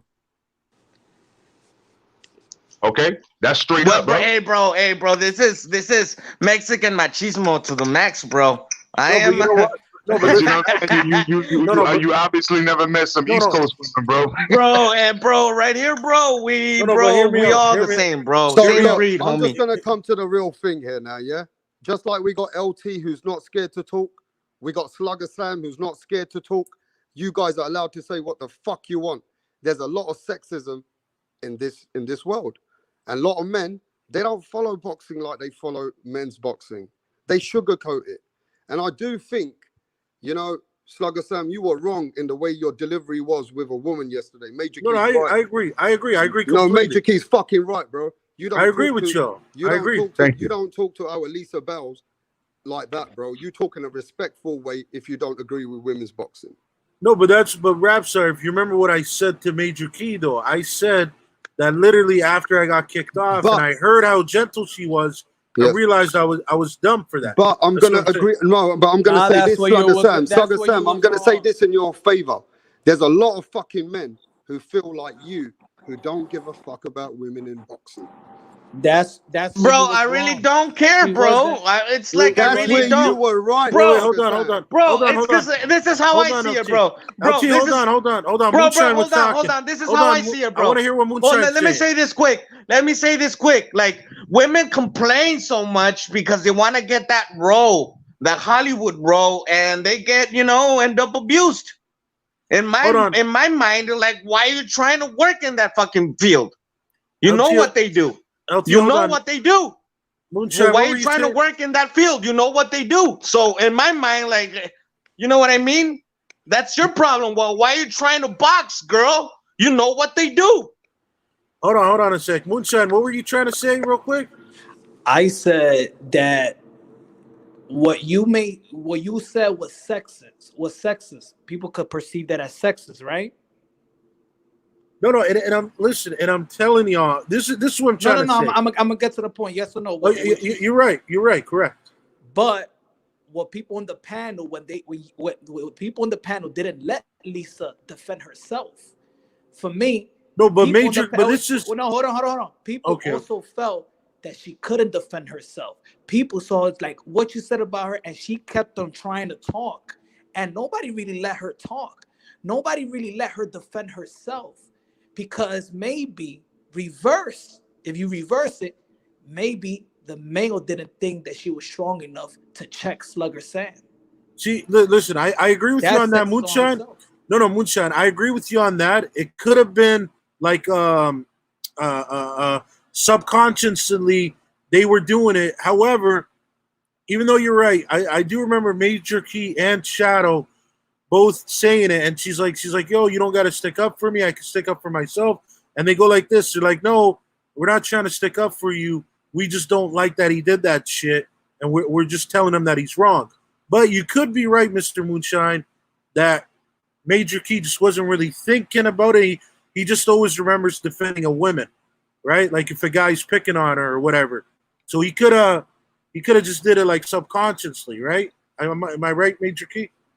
You're absolutely right. That's the whole thing. The whole thing is that, look, man, sometimes women, like especially with her, like we already know she's an older woman, you know what I'm saying, that has a lot of boxing knowledge, and she's around all the panels on YTBC. So for me to hear that, I felt a certain type of way about it. You know what I'm saying? I'm like, yo, come on, man, Slugger Sam, maybe you haven't rocked with her in the past. Like you said, when you left, you felt like an asshole yourself because she was so kind and gentle and forgiving you, right?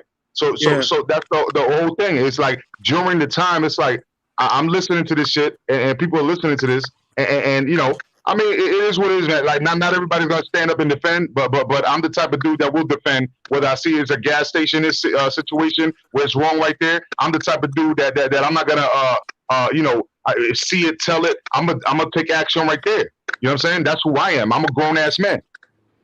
And I also know, let me just tell you this. I think we live in a different it gives time legitimacy. right now. It gives legitimacy because the males didn't let her talk. It didn't let her. She didn't feel like she was weak. But the thing is, that's why I'm like, she was like, it's nothing. But y'all were drowning her at the same time. That didn't let her talk and let her stand up for herself, because the sexism is that thing that a woman can't handle certain things. Y'all didn't let her handle her shit to a man to prove that she could handle her shit. You know, listen, on some real shit, man. She handled it mighty fine. She handled it when Slugger Sam was out. But listen. Wait a second. No. Okay, I'll go after you, Saddam. I'll go after Saddam. I've been listening to you the whole time. I know. I'll go after you, bro. I'll go after you. To me, Lisa didn't need any defense, and no one was really ganging up on Slugger Sam, and the point was that we were standing up for someone who was part of our community. But listen to this. To me, sexism is not a problem that affects just women. It affects all of us. So it's our job as human beings, not as men, not as grown as men, not as children, not as ladies, not as women. When you see someone discriminating against a member of your community, whether singling them out as Black people, singling them out as Latinos, singling them out as Muslims, as Jews, it's your job to stand up for them. Racism doesn't only affect Black people. Sexism doesn't only affect women. So we all have to show up for people when they need support. They don't need our defense. They don't need our preservation. They need to know that we are standing with them when people attack them unnecessarily. But listen, I'm gonna tell you something. You men are not being real again. Let me fucking speak, bro. Listen, you all are fucking being fake, bro. We're fucking men are being attacked as sexism nowadays to even keep it real, bro. Now his delivery was I was just attacked right now being called sexist. His delivery was fucked up. Let me tell you, DJ Saddam, let me just say this. His delivery was fucked up. And yes, they did gang up on him. Yes, they did kick him out the panel. Yes, they did bring him back on the panel. Yes, they made him apologize. What the fuck do you think that is? So let me just keep this shit real here. We're going to keep this like UK-47, like AK-47. We ain't going to keep this shit like sugarcoating here, bro. We also, as men, are scared to say, oh, we don't give a fuck about women's boxing. Because we live in a different time now. People judge you if you say shit like that, bro. Let's keep it real. You speak for yourself, bro. You don't speak for me, bro. No, but I'm not speaking for you, but I'm saying that men get attacked for keeping it real if they don't give a fuck about certain things. But listen. This is just what I wanted to say. I agree. Keep I it agree real. no, listen. Hear me out. I agree with what Saddam said. She handled it really well, and this is what people don't realize. When you don't give somebody attention, like when you get somebody like me or anybody that's just coming at you for anything, if you don't feed in and you're just like, okay, cool, whatever, you don't say nothing, they just go away because they're like, oh man, I'm not even getting the attention. So she held it in that kind of style, which was really good, but she could have also did it in another style. I don't recommend it because she seems to have really good class, but she could have roasted me. And that would have been another way to kind of like defeat what I was doing. But again, she did it in a good way. She just kind of had class and was like, yo, I'm not even going to pay attention to this guy. So. And look, the way I feel. Go ahead. Send the link for Lisa Bales, bro. Hey, UK, send the link to Lisa Bales, bro. What I was saying when I started was that I wanted a Slugger Sam do finish, and we know Lisa Bale, and we know strong enough that we could stand behind her, but we know that she's a queen, and a queen also rules, and a queen could shut down Slugger Sam. It's not to drown her. We will stand beside her, but we know, and we know in Lisa Bale that she could handle her own, and her handling her own while we stand beside her would have done a better deal yesterday, because she was saying that it doesn't bother her. She can handle on. She was saying it. That's what I was saying. Let Slugger Sam. If Slugger Sam was going to put himself in a hole, let him talk, because yesterday could have been very educational. Yeah, but she also said thank you afterwards. She said she didn't need it, but she said thank you afterwards. And the fact of the matter is and like, the queen is I could see somebody. Hold on, I could see somebody at the store. You know what I'm saying? Like a grown ass man punching on a woman, and I'm gonna do the same thing, bro. There's the same way that it was yesterday, bro. You know what I mean? And it doesn't mean that she can't handle herself. Maybe she's the MMA champion or some shit. You know what I'm saying? Doesn't mean that I'm still not gonna like jump in. Yeah, facts. How you doing, Lisa? Hey, how's everybody? Hey, we're great out here. Hi, Lisa. Hey. Hi. Hey, Lisa, if you want to roast me to death, go ahead. I won't say none. I deserve it. I know I deserve it. I don't understand why this conversation is coming up. I addressed it yesterday. Basically, Hey, listen, I'm not gonna throw somebody under the bus. Speak? That's your problem. Just let Lisa speak, bro. I'm just saying I didn't bring it up. Just let Lisa speak first. Go on, Lisa. As I stated yesterday, if y'all go back and listen to the video, I stated that is his issues. They are not mine. So I never personalized them. I stated that yesterday. So that's something that he has to deal with, or he doesn't have to deal with. I have my own acceptance, you know what I'm saying? And let Sucker Sam be where he's at. That's, if you know what I mean, but that has nothing to do with me. So I never personalized it, and I told him I love you anyway, you know what I mean? Like, and that's how I addressed it. So I never took it on because it has nothing to do with me. Hey, so were you here like 20 minutes ago? Understand what I'm saying? Hey, so were you watching this like 20 minutes ago or no? Yeah, I was listening to it, but I was like, well, I don't even know why this is. I get, you know what I mean? Like, no, you did bring it up. You listen, no, I didn't bring it up. Somebody brought it up. I'm not gonna say who, but somebody brought it up. But this is what I said. I said when you left, no, sorry, not when you left. When they kicked me off, I said just because you were calm and like so chilled out and mellow, I felt like a complete piece of shit. Like I was like, man, like I'm embarrassed. You know what I mean? Like I felt really embarrassed that you kind of handled it really well. Because if you didn't handle it well, I would have been like, oh, okay, whatever, man, But the fact that you were like so nonchalant about it, I was like, man, I'm embarrassed, man. Like I'm embarrassed right now. Right. That's why she's the queen, bro. But it wasn't but listen, Lisa, I don't know if you heard what I said I do earlier. I'm not gonna keep repeating it, but That's the problem. It's not anything else. You know what I mean? It's really more about the job that I do, and then that's really it. It's nothing else. Right. And that's fine, like, but that has nothing to do with me. That's what I was saying. Yeah. So I never internalize anything. I never personalize anything because I know where I stand and who I am. And it has nothing to do with your beliefs or your frame of thoughts or whatever, or what you've been through. And I left it there. I left it right where it was yesterday. And I moved on. You know what I'm saying?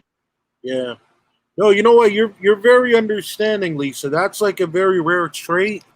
And like Cause she's a I mean, woman, bro. Women are built to be very understanding, bro. Very nurturing. no. That's not, bro. That's not a like a women or a man thing. That's a quality that not everybody can really possess, man. And she kind of seems it almost seems like a little bit of like well disciplined, So that's a nice trait. That's a nice quality, Women Thank you. are I very just disciplined, thank man. you. I just think it's just life. It's just what I've been through in life and just assessing situations. I don't have to hold on to stuff and keep, I've been there, done that stuff lingering for weeks and weeks and weeks. And I just know how to nip shit in the bud right there and there. But not in all situations I do it because I'm not perfect. Yeah, no, absolutely. I mean, at times you probably don't want to like be a pushover or something like that, right? No, it ain't even about being a pushover. It's just about looking at the situation for what it is in the moment and not owning something that's not yours. Yeah, no, absolutely. That was a great way. That's a great way to handle it. Perfect way. Couldn't have done it better. Right. And men are different. I'm just saying, men and women are different, but I'm not saying that, anybody has to think like I think or see things how I see it. That's just the way I looked at it in that moment. Yeah. Lisa, I've always wanted to ask you this. What do you think about women boxing? You know what, to be honest with you, I wasn't a big fan of it at first. I remember when Uh-huh. Layla Ali was boxing and I used to Appreciate that, bro. watch it. And I used to watch it a little bit because I remember, just Layla being Ali's daughter or whatever. And I remember some of the ladies back then. And then what brought me back to women's boxing was Clarissa Shields. I remember hearing her story and and watching some of her fights. And so I'm learning more about the ladies female boxing. I like, you know, the fighters and I don't know them as well as the male fighters, of course, but I've been supporting some of the fights. I like Katie Taylor too. I like her. I like Amanda Serrano. I just watched a Amanda Serrano fight, a old fight. I think it was like her 10th or 13th fight. It was crazy. That was a complete war. And it was a really good fight. So I respect the ladies, they're warriors. And I found out from Haplotype, who's a historian, Haplotype Zero, that female boxing is older than male boxing. He said it predates Wow. all the way Really? back. Yeah, he said they were at one point in time, it was more popular than male boxing, but this predates centuries back. So Hey, Lee. sometimes, huh? Sorry, Lisa. I didn't mean to cut you off. I was going to ask when you were I done, could see that happening. Mr. Shelton Moore over here, he wants to ask you about the franchise situation. I never. Yeah, he sent a No, question bro. to you. Hold on, bro. Let's keep it on women boxing still. We have her. We have her on the panel. This is a big subject, man. Yeah, I mean, Right. it don't matter to me. I Like don't care. I like Natasha Jones, Michaela Mayer. I'm starting to know a lot of these ladies. And big respect to Ring IQ. because he really shines a light on female boxing, and so does Punch. Right. Punch is doing, shining light on female boxers as well. He's had quite a few interviews with Amanda Serrano, very good Yeah. interview. So I respect that. Like I said, I also like the First Lady, Cecilia Brækhus. And I'm starting to know the girl that beat her. I'm trying to think of her name. Jessica McCaskill. Yeah, I'm starting to know more about her too. And she reminds me like a Estrada. little bit of Sean Porter, like that rough and rugged style. Yeah. And she Lisa, let goes, me ask you this, Lisa. Do yes. you agree with saying that women deserve the same pay as men in boxing? I mean, it's really not up to me because, like, I heard somebody say earlier, that men are not equally paid in boxing. I would like to see a female start getting the big money, the females, because once if one can do it, then maybe it'll open up the door for bring more value to the female boxing, and also maybe their purses are raised, and also they need It's like a supply. It's real supply and demand, Lisa. It's supply and demand. Let her talk, bro. I Let her am. talk, man. Come on, bro. Back up, Bro, bro. LT, you need to shut up, bro. Like Yeah, you're exactly, just bro. you're Like just doing too much, bro. exactly. Yeah, they need exactly. I talk to Lisa all they the need time. a superstar. Because I wanna understand how she Exactly. thinks, bro. Like I'm All right, always but hearing how it's you think. dialogue though. All right, man. Yeah, All right, bro. but he's asking Major Key's asking her questions, so why don't you shut up, Exactly, bro? man. What the fuck, bro? Like, damn, bro. Like, Lisa, can I ask a question, or do I need Yeah, LT? okay. Yeah, you can ask a question. Yeah, Thank you. of Okay, so course. there you go, LT. So what I'm saying is, right. So it's about basically what you're trying to say in a nutshell is supply and demand, right? Like we would like to see it more, but it's like if your house, what I'm saying, is in a neighborhood that's secluded and nobody ever sees it, and there's nothing around it, right, and there's no demand for it, right? Then what I mean, it's not gonna be that expensive. You know what I'm saying? It's gonna be cheap. You know, and just like DJ Shaddam, he is the one that's mentioned earlier. When it comes to the to the men, some men are not that valuable in the sport either, so they don't get paid as much. You know what I'm saying? So that's basically where we're at right now. I wish that the females would get, like the Katie Taylors and the Amanda Serranos would get paid more. But again, we got to continue to support the women's boxing to get them to that level right now. You know what I'm saying? Like Right. that's what we got to do. You know? I You think know Lisa, what's a that good idea? I think Lisa, I that wanted to happens. ask you: should women box for 3 minutes or 2 minutes a round? From what I'm understanding, and I've heard some people that are in the business talk about this. They said that one of the reasons why the rounds are 2 minutes is because women are more susceptible to concussions, Thank and you. that's why the rounds are 2 minutes. That's why women Now, shouldn't box. Thank you, Lisa. no, I didn't say women shouldn't box. I just said that they're more susceptible to concussions. Like last night, I was listening to Black and Brown's uh uh live, and it was interesting how he was talking about rugby, where he said that he stated that there's less concussions, and they don't wear the helmets like they do in football, American football. So you get what I'm saying? So you think that it's more protection, but it may not be. So a lot of the guys in football, they suffer from the CTE. So that was interesting. Just I didn't know that. So what I learned from listening.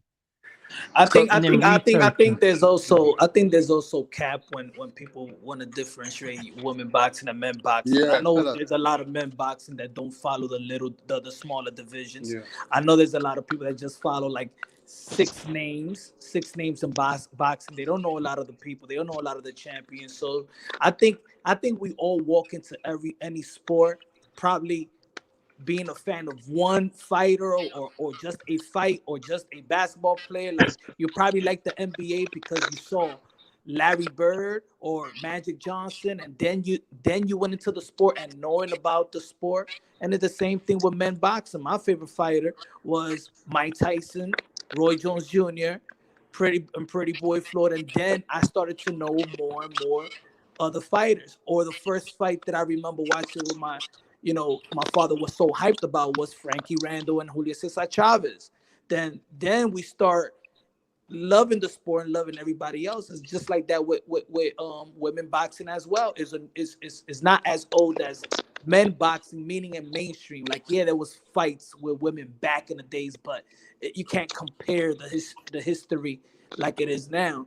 So it's still new. The rules is still new. You know what I'm saying? They using 10-ounce gloves. Maybe they should use 8-ounce gloves. Maybe they should put it back for 3 rounds. So because that's what I mean. There is still sexism within the rules. They're telling you that they can't give you 3 rounds because women are more subjected. So they're still contradicting on in certain things, in certain rules too. So Well, I mean, I like I said, I mean, I don't know all the the backdate, the story behind the history behind women's boxing and all of that and why are the rounds 2 as opposed to 3. But what I will say is this, maybe somebody got background noise. What I will say is this is maybe a woman, like maybe women's boxing could be, maybe they could put it on the undercard of like these big names, like kind of like how, remember when Triple G used to have those fights on HBO, and then Chocolatito was always up on the undercard. Kind of sell it like a package deal. Right, gotcha. So, Lisa, do you think we need more women in the sport, like referees, judges, corner, in the corner, like, what Ann Wolf was doing with James Kirkland? Do you think we need women in the sport, or do you think the sport is sexist? They don't want women to referee or judge. I know we got women judges, but I don't see many women referees. Well, I everything takes time. I mean, I've been seeing more female referees. I have been seeing more women in the corner. Remember the lady a few weeks ago? The mother, Who's that? she was her You mean son's his trainer. mum? You mean the guy's Yeah, mum? right. And I've even Mama's seen boy. Yeah, mama's boy. right. I've even seen Franchon Cruz, because Franchon Cruz's husband is a boxer. I've seen her in his corner before, but I think Barry Hunter is the trainer. The head coach. But He's the assistant. right, Her the head husband, the coach. assistant coach. Do you think they don't Oh, have women referees because the women are too small for those men out there? What do you think it is? Why don't they have women referees? I don't know. I mean, There's got what's to be his an name answer was for that, small, right? but he Bro, because if a women referee like referees a fight, is gonna go, oh no, please, not like that. That's why, bro. well, not all women are like that, I'm but kidding, Lisa. I know. What's his name? I know he's a man. Mills Lane was a little tiny something, but he used to always ref those big heavyweights, remember?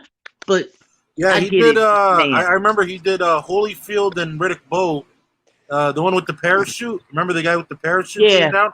I remember he did yeah, that fight specifically, and the second Holyfield and Tyson fight. So yeah. you're right. You're right. He does the He big boys. was Yeah. always doing the major fights. He was one of my favorite refs. Can I ask Mills that question to was- somebody who's going to answer it? Moonshine, why do you think there's no women referees in boxing? Again, it's like it's a sport. It's just a sport that you gotta have interest in it. You know what I'm saying? Go check your analytics, and you're gonna see that 90% of males following the sport. So it's not enough women that follow the sport like Lisa. It's not a. It's just not. It is what it is in terms of that. You know, it's just not a lot of. And the thing is, I feel there's a lack of promotion. There's a lack of storytelling. Like if you see Jessica McCaskill's story, homeless and all that, she has a story, but how was the promotion? The promotion was slacking. You know, the Amanda Serrano, she should. If I was the promoter, and I was getting to shine, 7 division world champion. She's in the Guinness Book of Records. They don't talk about it. They don't. You don't see Lou DiBella out there like the way Eddie Hearn is out there. You know, you see him on Twitter, and that's it. Like, and he talks more politics. and then you have a person like Clarissa who's very vocal, but she gets a lot of like negative pushback. By Because the way, But let me put it a bit more. she's the Let me put it a type bit more real. I just like that's to be a gonna bit more real she before would be somebody the else type comes that to will the go bank. for I like like change or Clarissa. whatever every time because I of like her Clarissa I Shields, fought her but I think personality or whatever, but she I like also, Clarissa. you know, I like Clarissa Shields. I think there's that good and bad with that. when she trash talk, I think that she pushes what males don't want to hear. She Slugger pushes Slam the is no. she What? push. Somebody, hello? What happened? No, Lisa. Saddam was trying to talk. That was Saddam. That's not me. I was just trying to say one thing. Every time I fought an amateur bout, it was a woman referee. In the amateurs. Yeah, every time. Okay. So, you know, if they are not given the chance at the professional level, that's certainly not their Why do you fault. think that is, Saddam? It's hard to be in that stage though too. Yo, Saddam, what division did you fight in? 65. 65? Oh, kilos, you're saying? No, 165. Oh, 165. Okay. Nice, man. Okay, I got a few people in the panel. How tall are you, I bro? got a few people in the back end. Saddam. Oh, if you want rap 6'1". star, I can hop off. No, we got enough space, bro. Okay. Sorry, I don't know what happened. Money out here. I don't know what happened. My sound just died. Oh, we hear you fine, Lisa. No, it was the point where I was trying to talk and I didn't. Oh, you I cut didn't hear off? nothing. Did somebody Yeah, call yeah. you? Somebody call you or text you? Because if somebody calls you or texts you on StreamYard, that fucks everything up. No. Okay. Hey, Lisa. Hey, how you doing, Shelton? I'm good. Listen, I've got I'm good. something to say. No, I got something to say, please. So some man told me the other day, he goes, be honest. If there was a fire going on, I wouldn't want 3 women to carry me out. I would want 3 men to carry me out. Like, you see, some men think women can't handle men in the worst times if there's a bad time. Does anyone relate to that or no? If there's a fire, I don't give a fuck who carries me out, as long as I get out. Exactly. No, but if you had a choice, Damn. Listen, if I had a choice, I'm not gonna lie. I'm not gonna lie, Rapstar, and don't think I'm being some sort of sexual fuck up, but I'd probably prefer 3 women touching me than 3 men. Man, I'm getting carried out. I want to be carried out, but the people that got the testosterone, man, that's the power. It is what it is. That's just me. I just want to make sure that this 250-pound guy's getting carried out. See, someone's keeping it real. Hey, as long as you get out, that's the main thing. If people have to drag you out, at least you're out.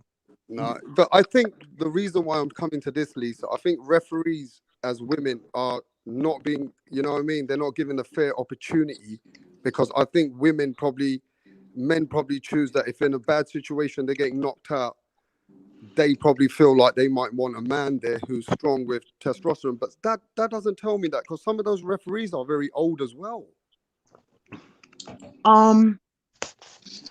I mean, I really don't know. I mean, the ref's job is to, of course, referee the fight, break them, or make sure any type of infractions doesn't, or they have to take a point away or whatever. They're there for the safety of the fighters as well. But I mean, I don't see why a woman can't do it, but you know. What about in Tyson Fury and Anthony Joshua? It'll be great to see a woman, maybe, you know what I mean, change the game. What do you think about that? I mean, that's cool, but I seriously doubt that they would put a woman in there for. But I know. That's what I'm Look, saying. Rapstar, you're just asking questions without the slightest nuance. What kind of woman? A 5 feet woman will not be able to referee. That's a fair point. When 250-pound men, 290-pound men are fighting each other, that's the same at amateur fights as well. That's a fair point. They don't assign the smallest guy or smallest woman, smallest referee in the building to referee the 200+ pounds fight each other. Who's gonna break? No, but Saddam. But remember what Lisa said earlier? They used to get Mills Lane to do all the heavyweight fights, and I know there's 2 fights specifically. I remember the parachute fight, Riddick Bowe and Holyfield, and then Holyfield and Tyson. And that motherfucker's like, what is he, like 5'4", 5'3"? He's short as fuck. He's a little man. But personal story about men and women. I was dating a girl and we got into like an argument because I said if we lived in a house and the roof is leaked, I would never send a woman up there to fix a roof, outside the house. And she goes, but why? A woman could do anything. A woman could do the same thing a man could do. I said, yeah. I can understand that, but I, as a man, won't. It was like I gave it like it's a storm, and you could fix the. I mean, we gotta fix the roof, and there's a leak. I won't send my woman up to the roof to fix a leak. And she's like, well, she's arguing like, oh, you're like on some toxic man or whatever. How about if I'm a professional in fixing leak? I said, I don't care. I wouldn't send my woman up there to fix the leak. I would just go myself. I won't send you in there. I won't send and stay with the kids and go, and she was mad about it, but I stood my ground. Right? That's it. That was the last conversation. That was the only dispute we ever had, right? It was a date, right? Last year, she's one of my friends, boy. Like, we was friends before. We stopped being friends because of that. She felt like I was on some toxic. You know what she tells me? She says, yo, for years, that was like 8 years ago. She was like, I stood stuck on it, and I feel like you was right. I just wanted to say that. Fuck her, bro. Fuck that bitch. No. It's not that. I'm just saying. I think it's not about. If a man of a woman could or could not do it. I do think, and this is my experience. I don't want to generalize it because then that will get into another dispute. Is that men, I feel, are raised to protect, provide. That's if a man. Thank you. When a man can't provide. Being honest. When a man can't provide or protect, a man feels useless. Fact. Our role is taken away. Exactly. Like, I know I've seen a lot of women could be in a club and they only got $10. I can't go. I don't even want to step outside my room back then when I ain't had no money. I can't see myself around girls that have no money. Hey, let's go around who's the blowing panel. in the mic, man? LT, I've got new people in the panel. We got Jed Carl and we got MMA. Jed Carl, how you feeling out there from Australia, bruv? What's going on, my bruh? What's up, Saddam, Sam, Major Key, Punch? What's going on, brother? What's going on? What's up, my sis Lisa? What's Hi, going on? Jed. How's it all going? How you doing?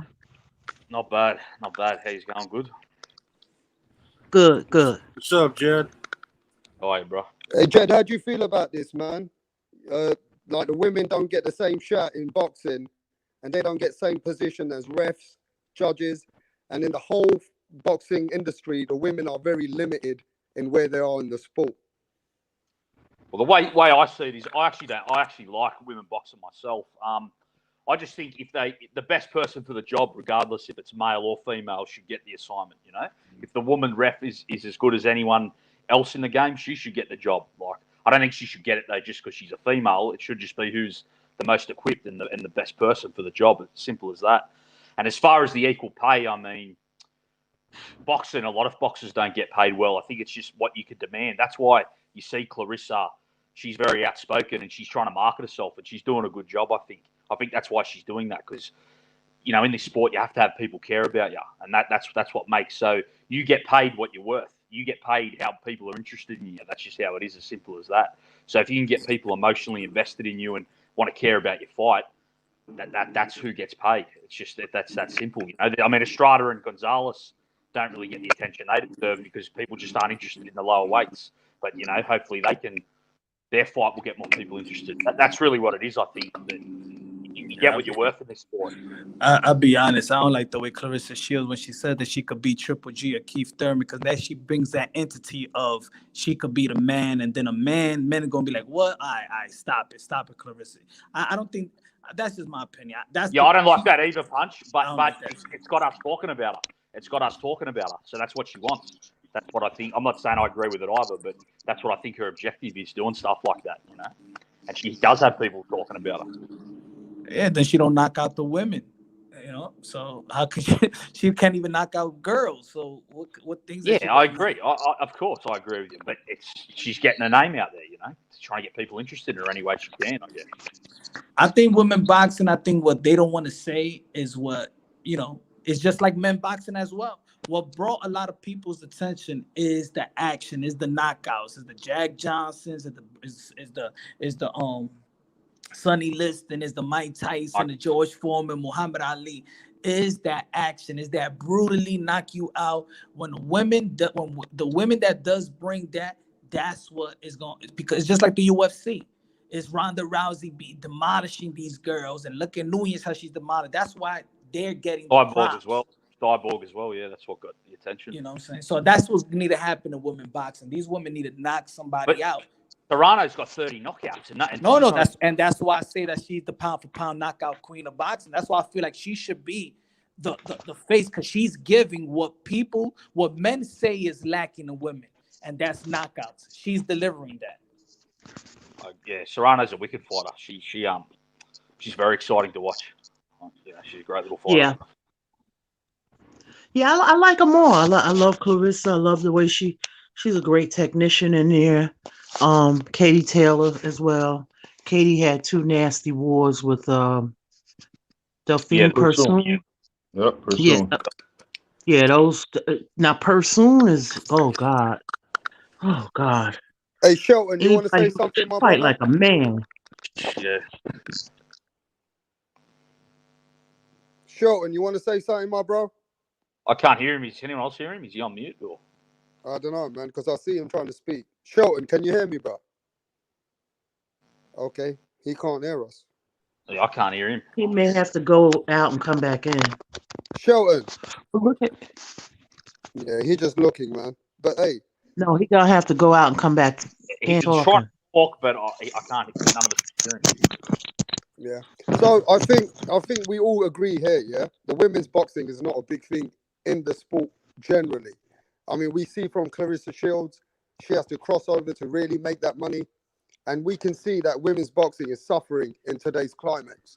Yeah, there's some people, but it's very limited of the platforms which are pushing it. We don't even know the story from the women to the public and to the fans. They're not selling the right story. Something's going on. Is it because people are not picking up the sport? Well, let me ask you a question on Rapstar. Is boxing as a whole suffering as well? Can you hear me?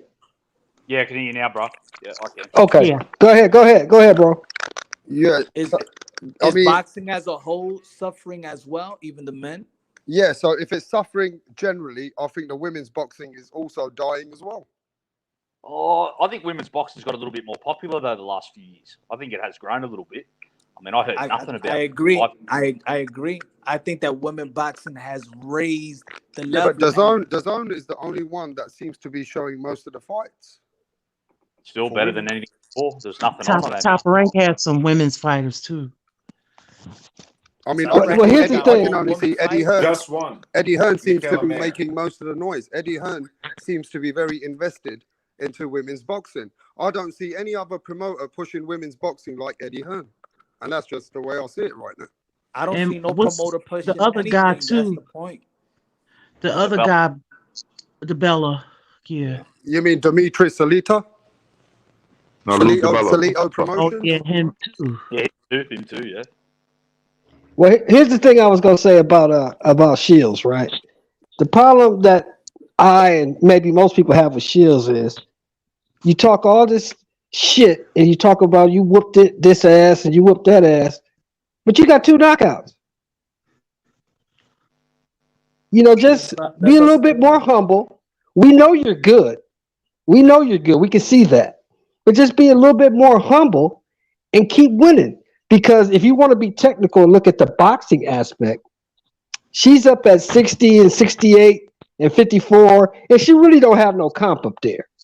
All the good women fighters are in the lower weights, 47 and below. Am I right or wrong? That's definitely true. Yes, Right? you're right. Facts. Yeah, that's 100%. So at 68, it's like you beating up on people you should beat anyway.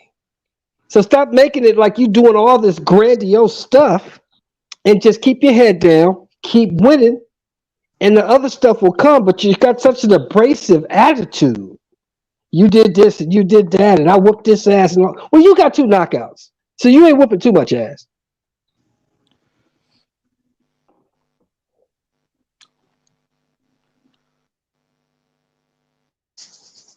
Agreed. Yeah, can't really argue with that. So what's the way to go forward? How do we grow women's boxing? No, that's not our job. No, that's not our job, bro. We're not getting paid to do that. Or is that or women boxing is still not that interesting to fucking promote that shit. Until I start seeing women with blood and shit, like, oh, that's better. Like, nah, bro. Nah, man. Come on, That's his opinion, bro. That's his opinion. Yeah, it should just be what they do. What men's boxing should do as well. Just make the fights the right fights that should be made, and the rest will take care of itself. It'll either be popular or it won't. Bro, yeah, bro. If it's gonna succeed, let it succeed by itself, but not on our blood and sweat. You know what I mean? That's right, imagine us sitting back and arguing about, nah, bro, she got robbed. Did you see that shit? Nah, bro, fuck that. Bro, imagine us arguing, bro, about, bro, she said 80-20, bro. She said 80-20. Imagine that shit, man. Yeah, to be fair, fuck that. Women getting in there Is fighting. nobody gonna check him, huh? None of you guys gonna check him. No, I'm saying women do fight each other. I would say this. I'm just gonna say one thing. You know, when Lisa was just saying Top Rank has women too. Top Rank actually has just one woman that they have signed, which is Michaela Mayer.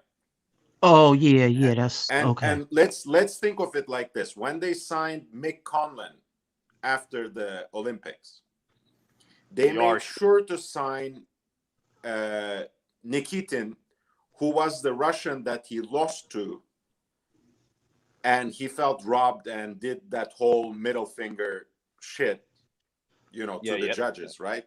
So they basically signed both of them and kept them matching for years concurrently so they could build up that fight as a professional grudge match.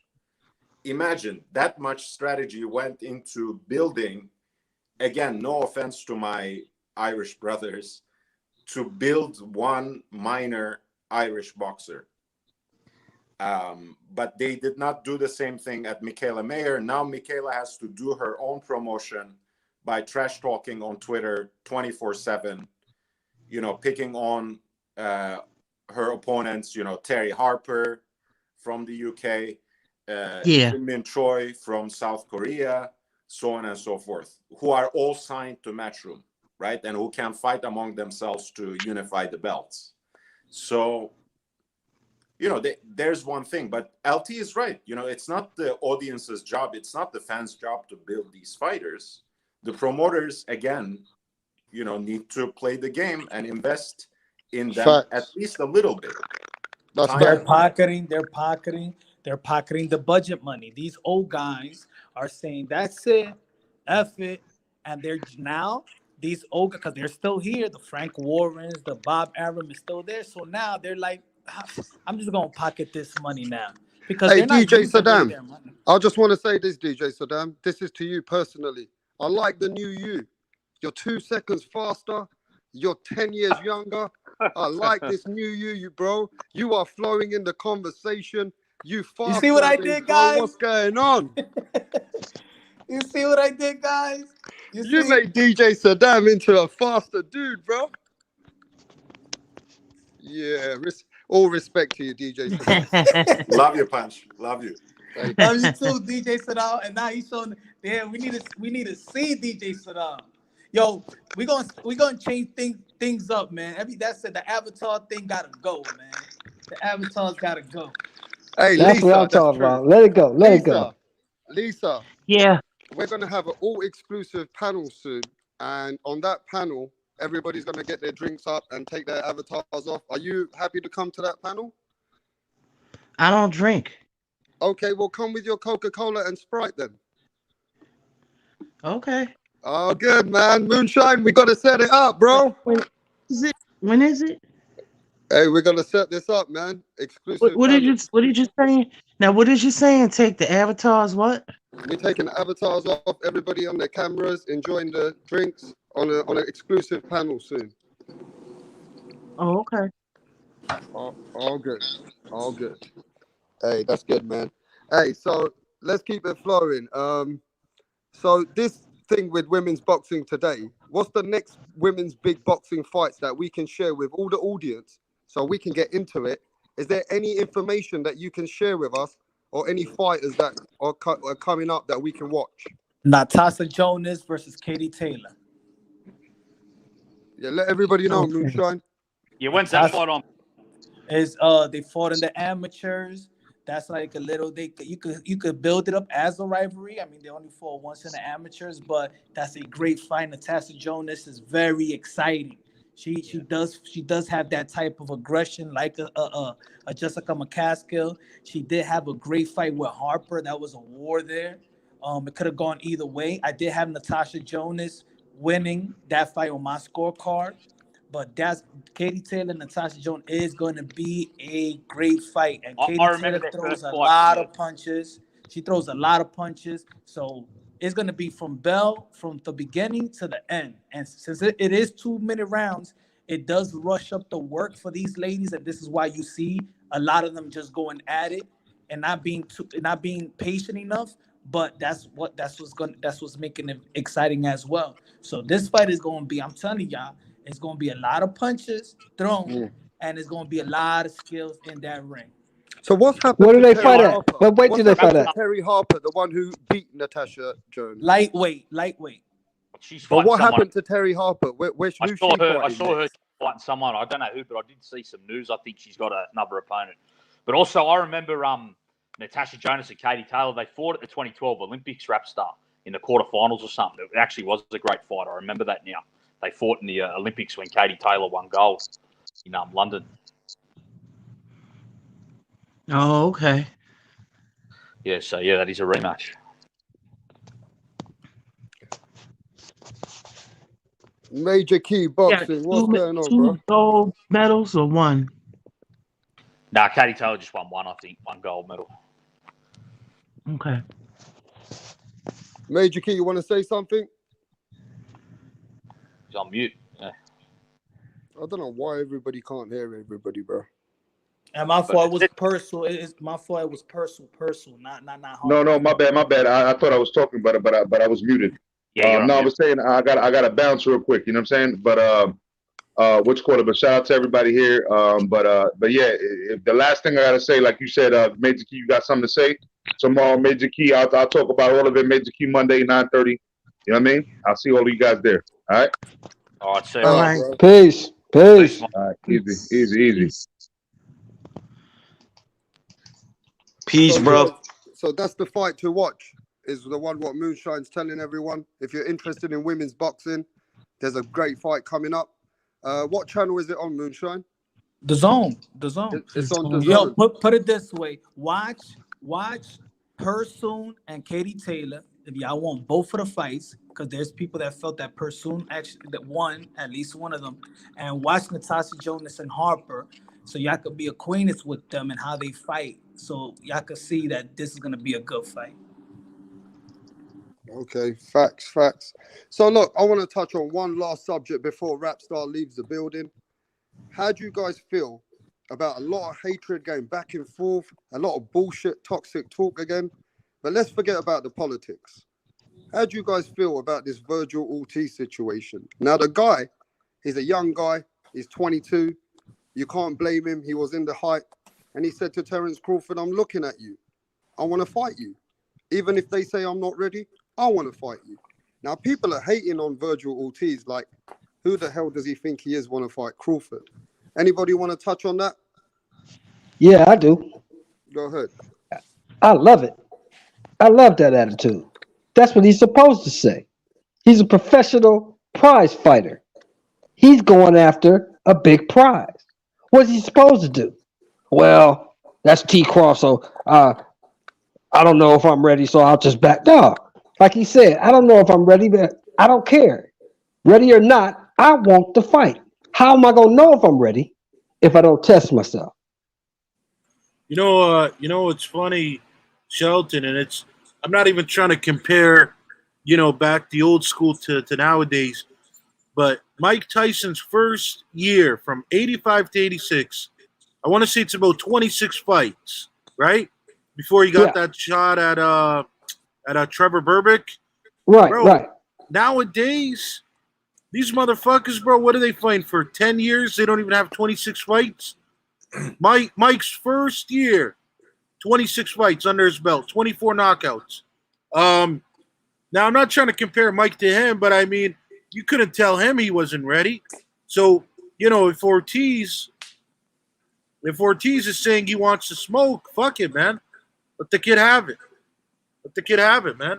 He wants that. But I think, but I also do people think they take it out on the fighters. It's not really the fighters nowadays. It's actually the networks. These fighters want to fight. It's the networks, and now they got to go with dates. You see, like PPC, these guys want to fight, but they're sitting on the shelf waiting for dates. Right. That's facts. So let me ask this though, Virgil Ortiz though. Eddie Reynoso, bro, and Robert Garcia say that they think Virgil Ortiz is ready for Crawford.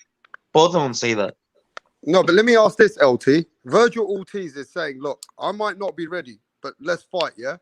He's getting a lot of hate for that, right? So what I'm saying is, if Virgil Ortiz has this fight, what's the big deal? Didn't Canelo Alvarez go in with Mayweather at the same age? He should be getting respect for wanting to fight Crawford. He should be getting respect. Yeah. Didn't Teofimo Lopez just do the same thing with Lomachenko?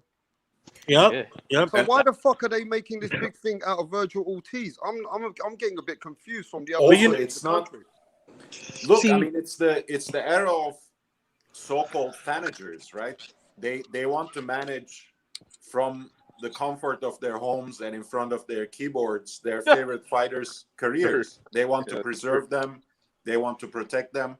But this guy fought all these fights, paid the sanctioning fees, got himself in the position to possibly become a mandatory challenger to Crawford's title. And if he has done that work, and if his handlers, if his managers, if his coaches think that he is ready for that challenge, he's ready. Let's go. That's the fight. That's the fight to make. You guys know the saying, now or never. You gotta do it, man. You gotta do it. And what's he got to go ahead, sorry. And what's he got to lose? What's he got to lose? Exactly. Nobody's expecting him to win anyway. So what's he got to lose? What did Canelo Alvarez have to lose with Mayweather? Nothing. Nothing. He got a learning Nothing. lesson. He actually got a learning lesson. You know Okay, what, so man? let's Listen. be honest in the panel. Let's be straight. I'm gonna ask a hard question. What is Shelton? Give the Virgil Ortiz and Terence Crawford. It's not hard, but break it down and how you see it going in the fight if they fight. If they fight, Crawford gets him out of there inside of 9. Break it down, bro. Well, I mean, Crawford's too slick for him. Crawford can switch. His power's underrated. Virgil Ortiz is a good fighter. He's a pressure fighter, but he comes straight at you. Doesn't use angles. He just tries to overwhelm you with punches and stay in your chest. Tailor-made for Crawford. Crawford's a slick boxer. He's ambidextrous. He uses angles, and his power's underrated. He's going to sleep Virgil. Virgil's out of there before 9. Okay. Let's go to Jed Cole. Jed, how's the fight I don't going? think he has Even if such a they weak fight chin, now. bro. LT, you're gonna have your chance. Jed, how does it go, bro? If they really fight soon in next 6 months? Virgil gives a good account of himself, but he loses a unanimous decision. Crawford's too experienced and well-rounded for him. I think he'll get caught coming in a lot, and Crawford will tie him up.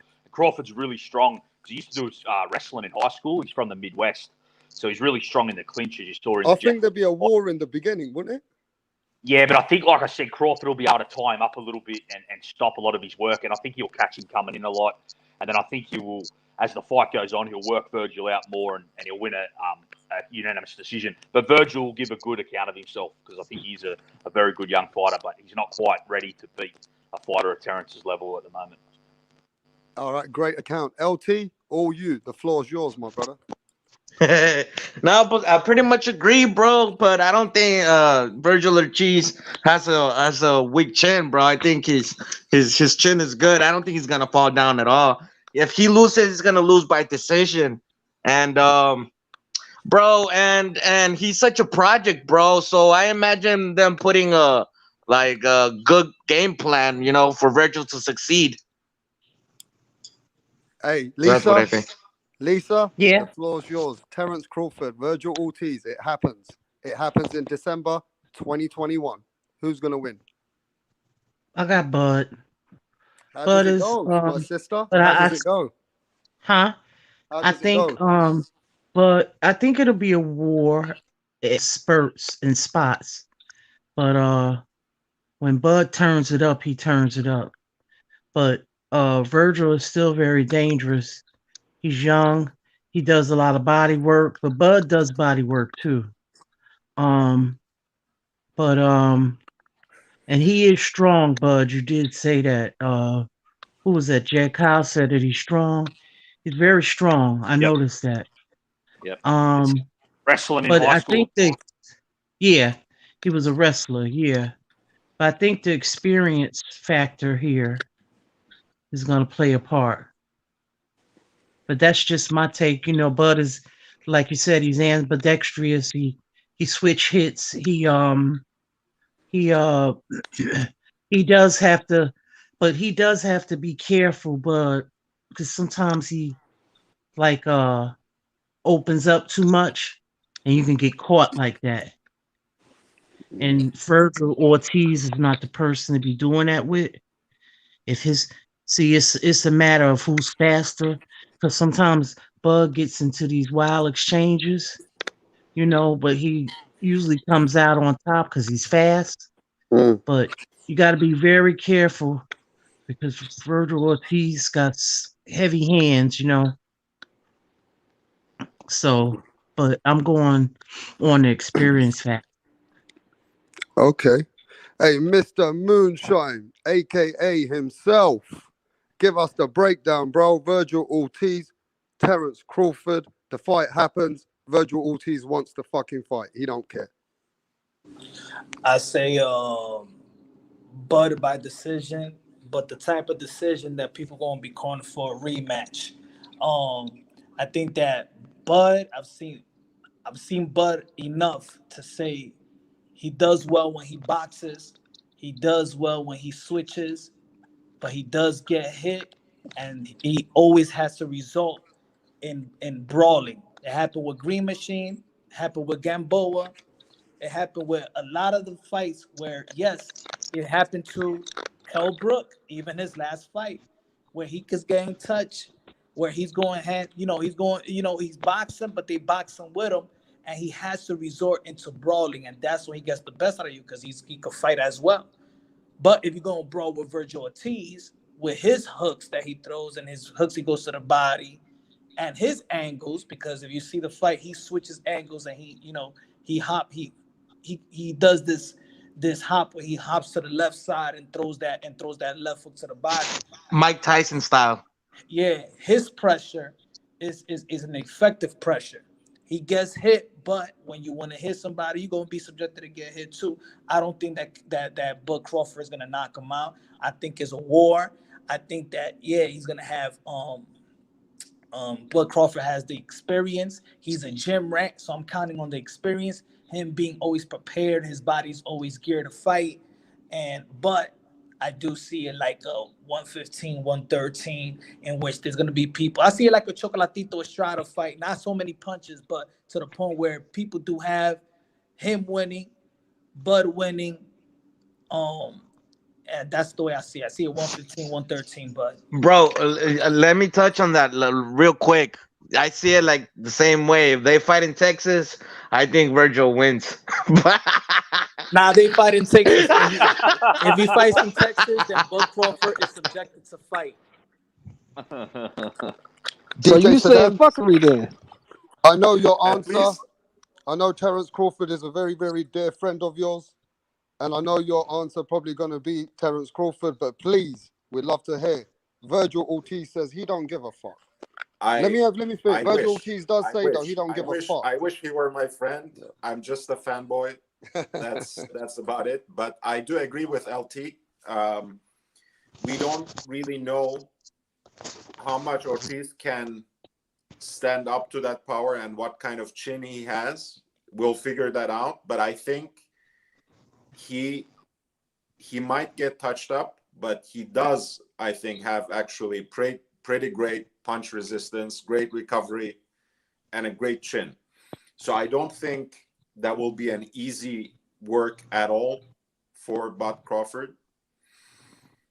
But I think I can say we can even see Bud even more vulnerable than before in this fight, because he's fighting someone who is as strong, if not more powerful than someone like Mean Machine, someone who will actually come to win and come to give the best account of himself because the spotlight is being shown on him.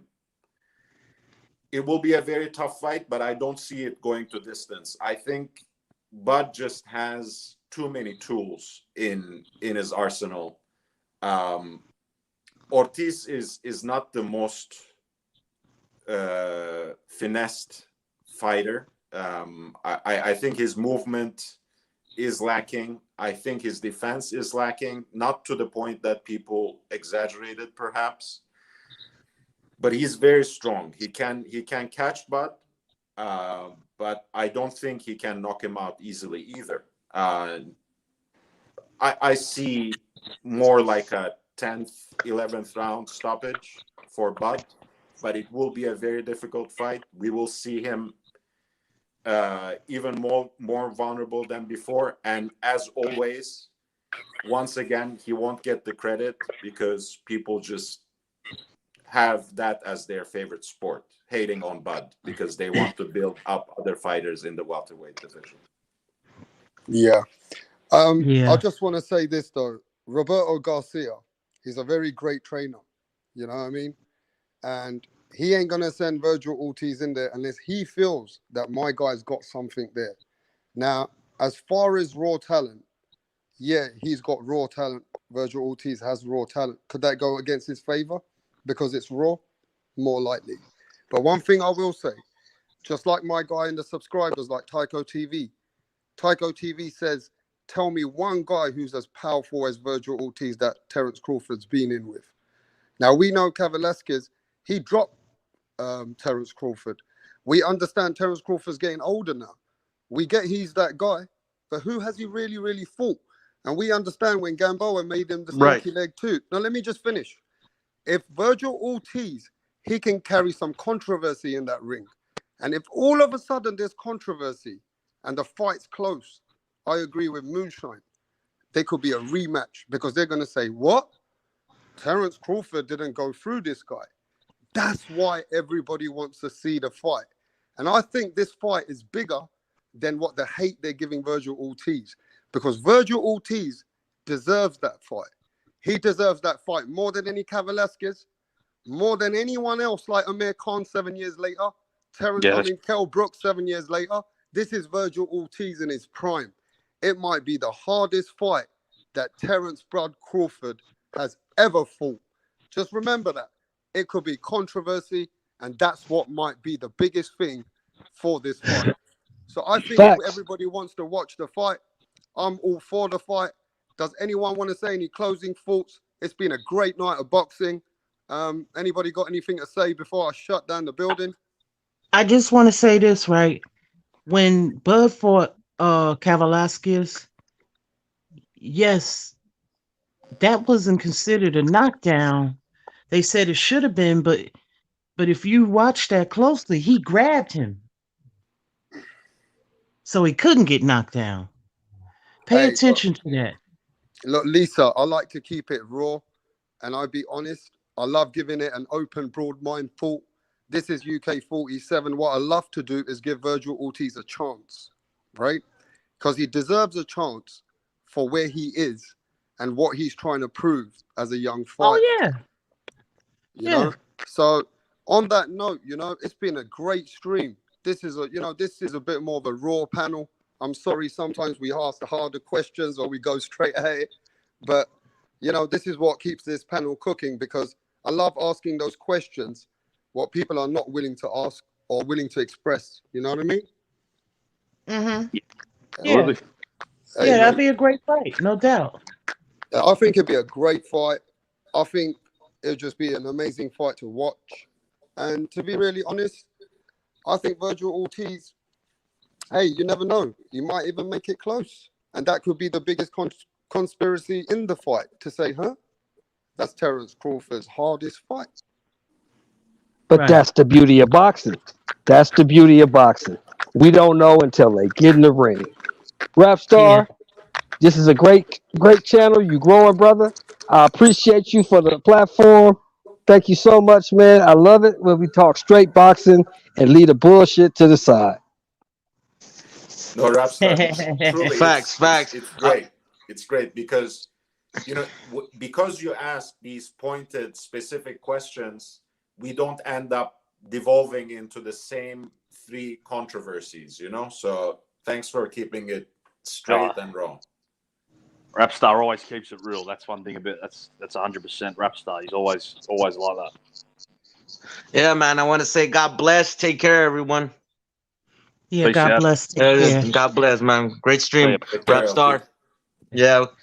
See you later. Yo, all right. Thanks for having me, Rapstar. Yeah, thanks, Lisa. You're welcome. Rapstar, can I say my outro real quick? Rapstar? You guys hear me or no? Yeah, I hear you. Go ahead, bro. Go ahead. All right, listen, I'm gonna say my outro. I'm Sonny Liston. I'm Jack Dempsey. There's no one like me. I'm from their cloth. There's no one that can match me. You know what? I'm not gonna copy Mike too much. Okay, I'm just gonna let it go. I'm just gonna let it go. You guys are gonna catch on. You're gonna be like, this guy, you know what he's doing. Anyways, man, take care, everybody. Take care, man. All right, take care. All right. Peace.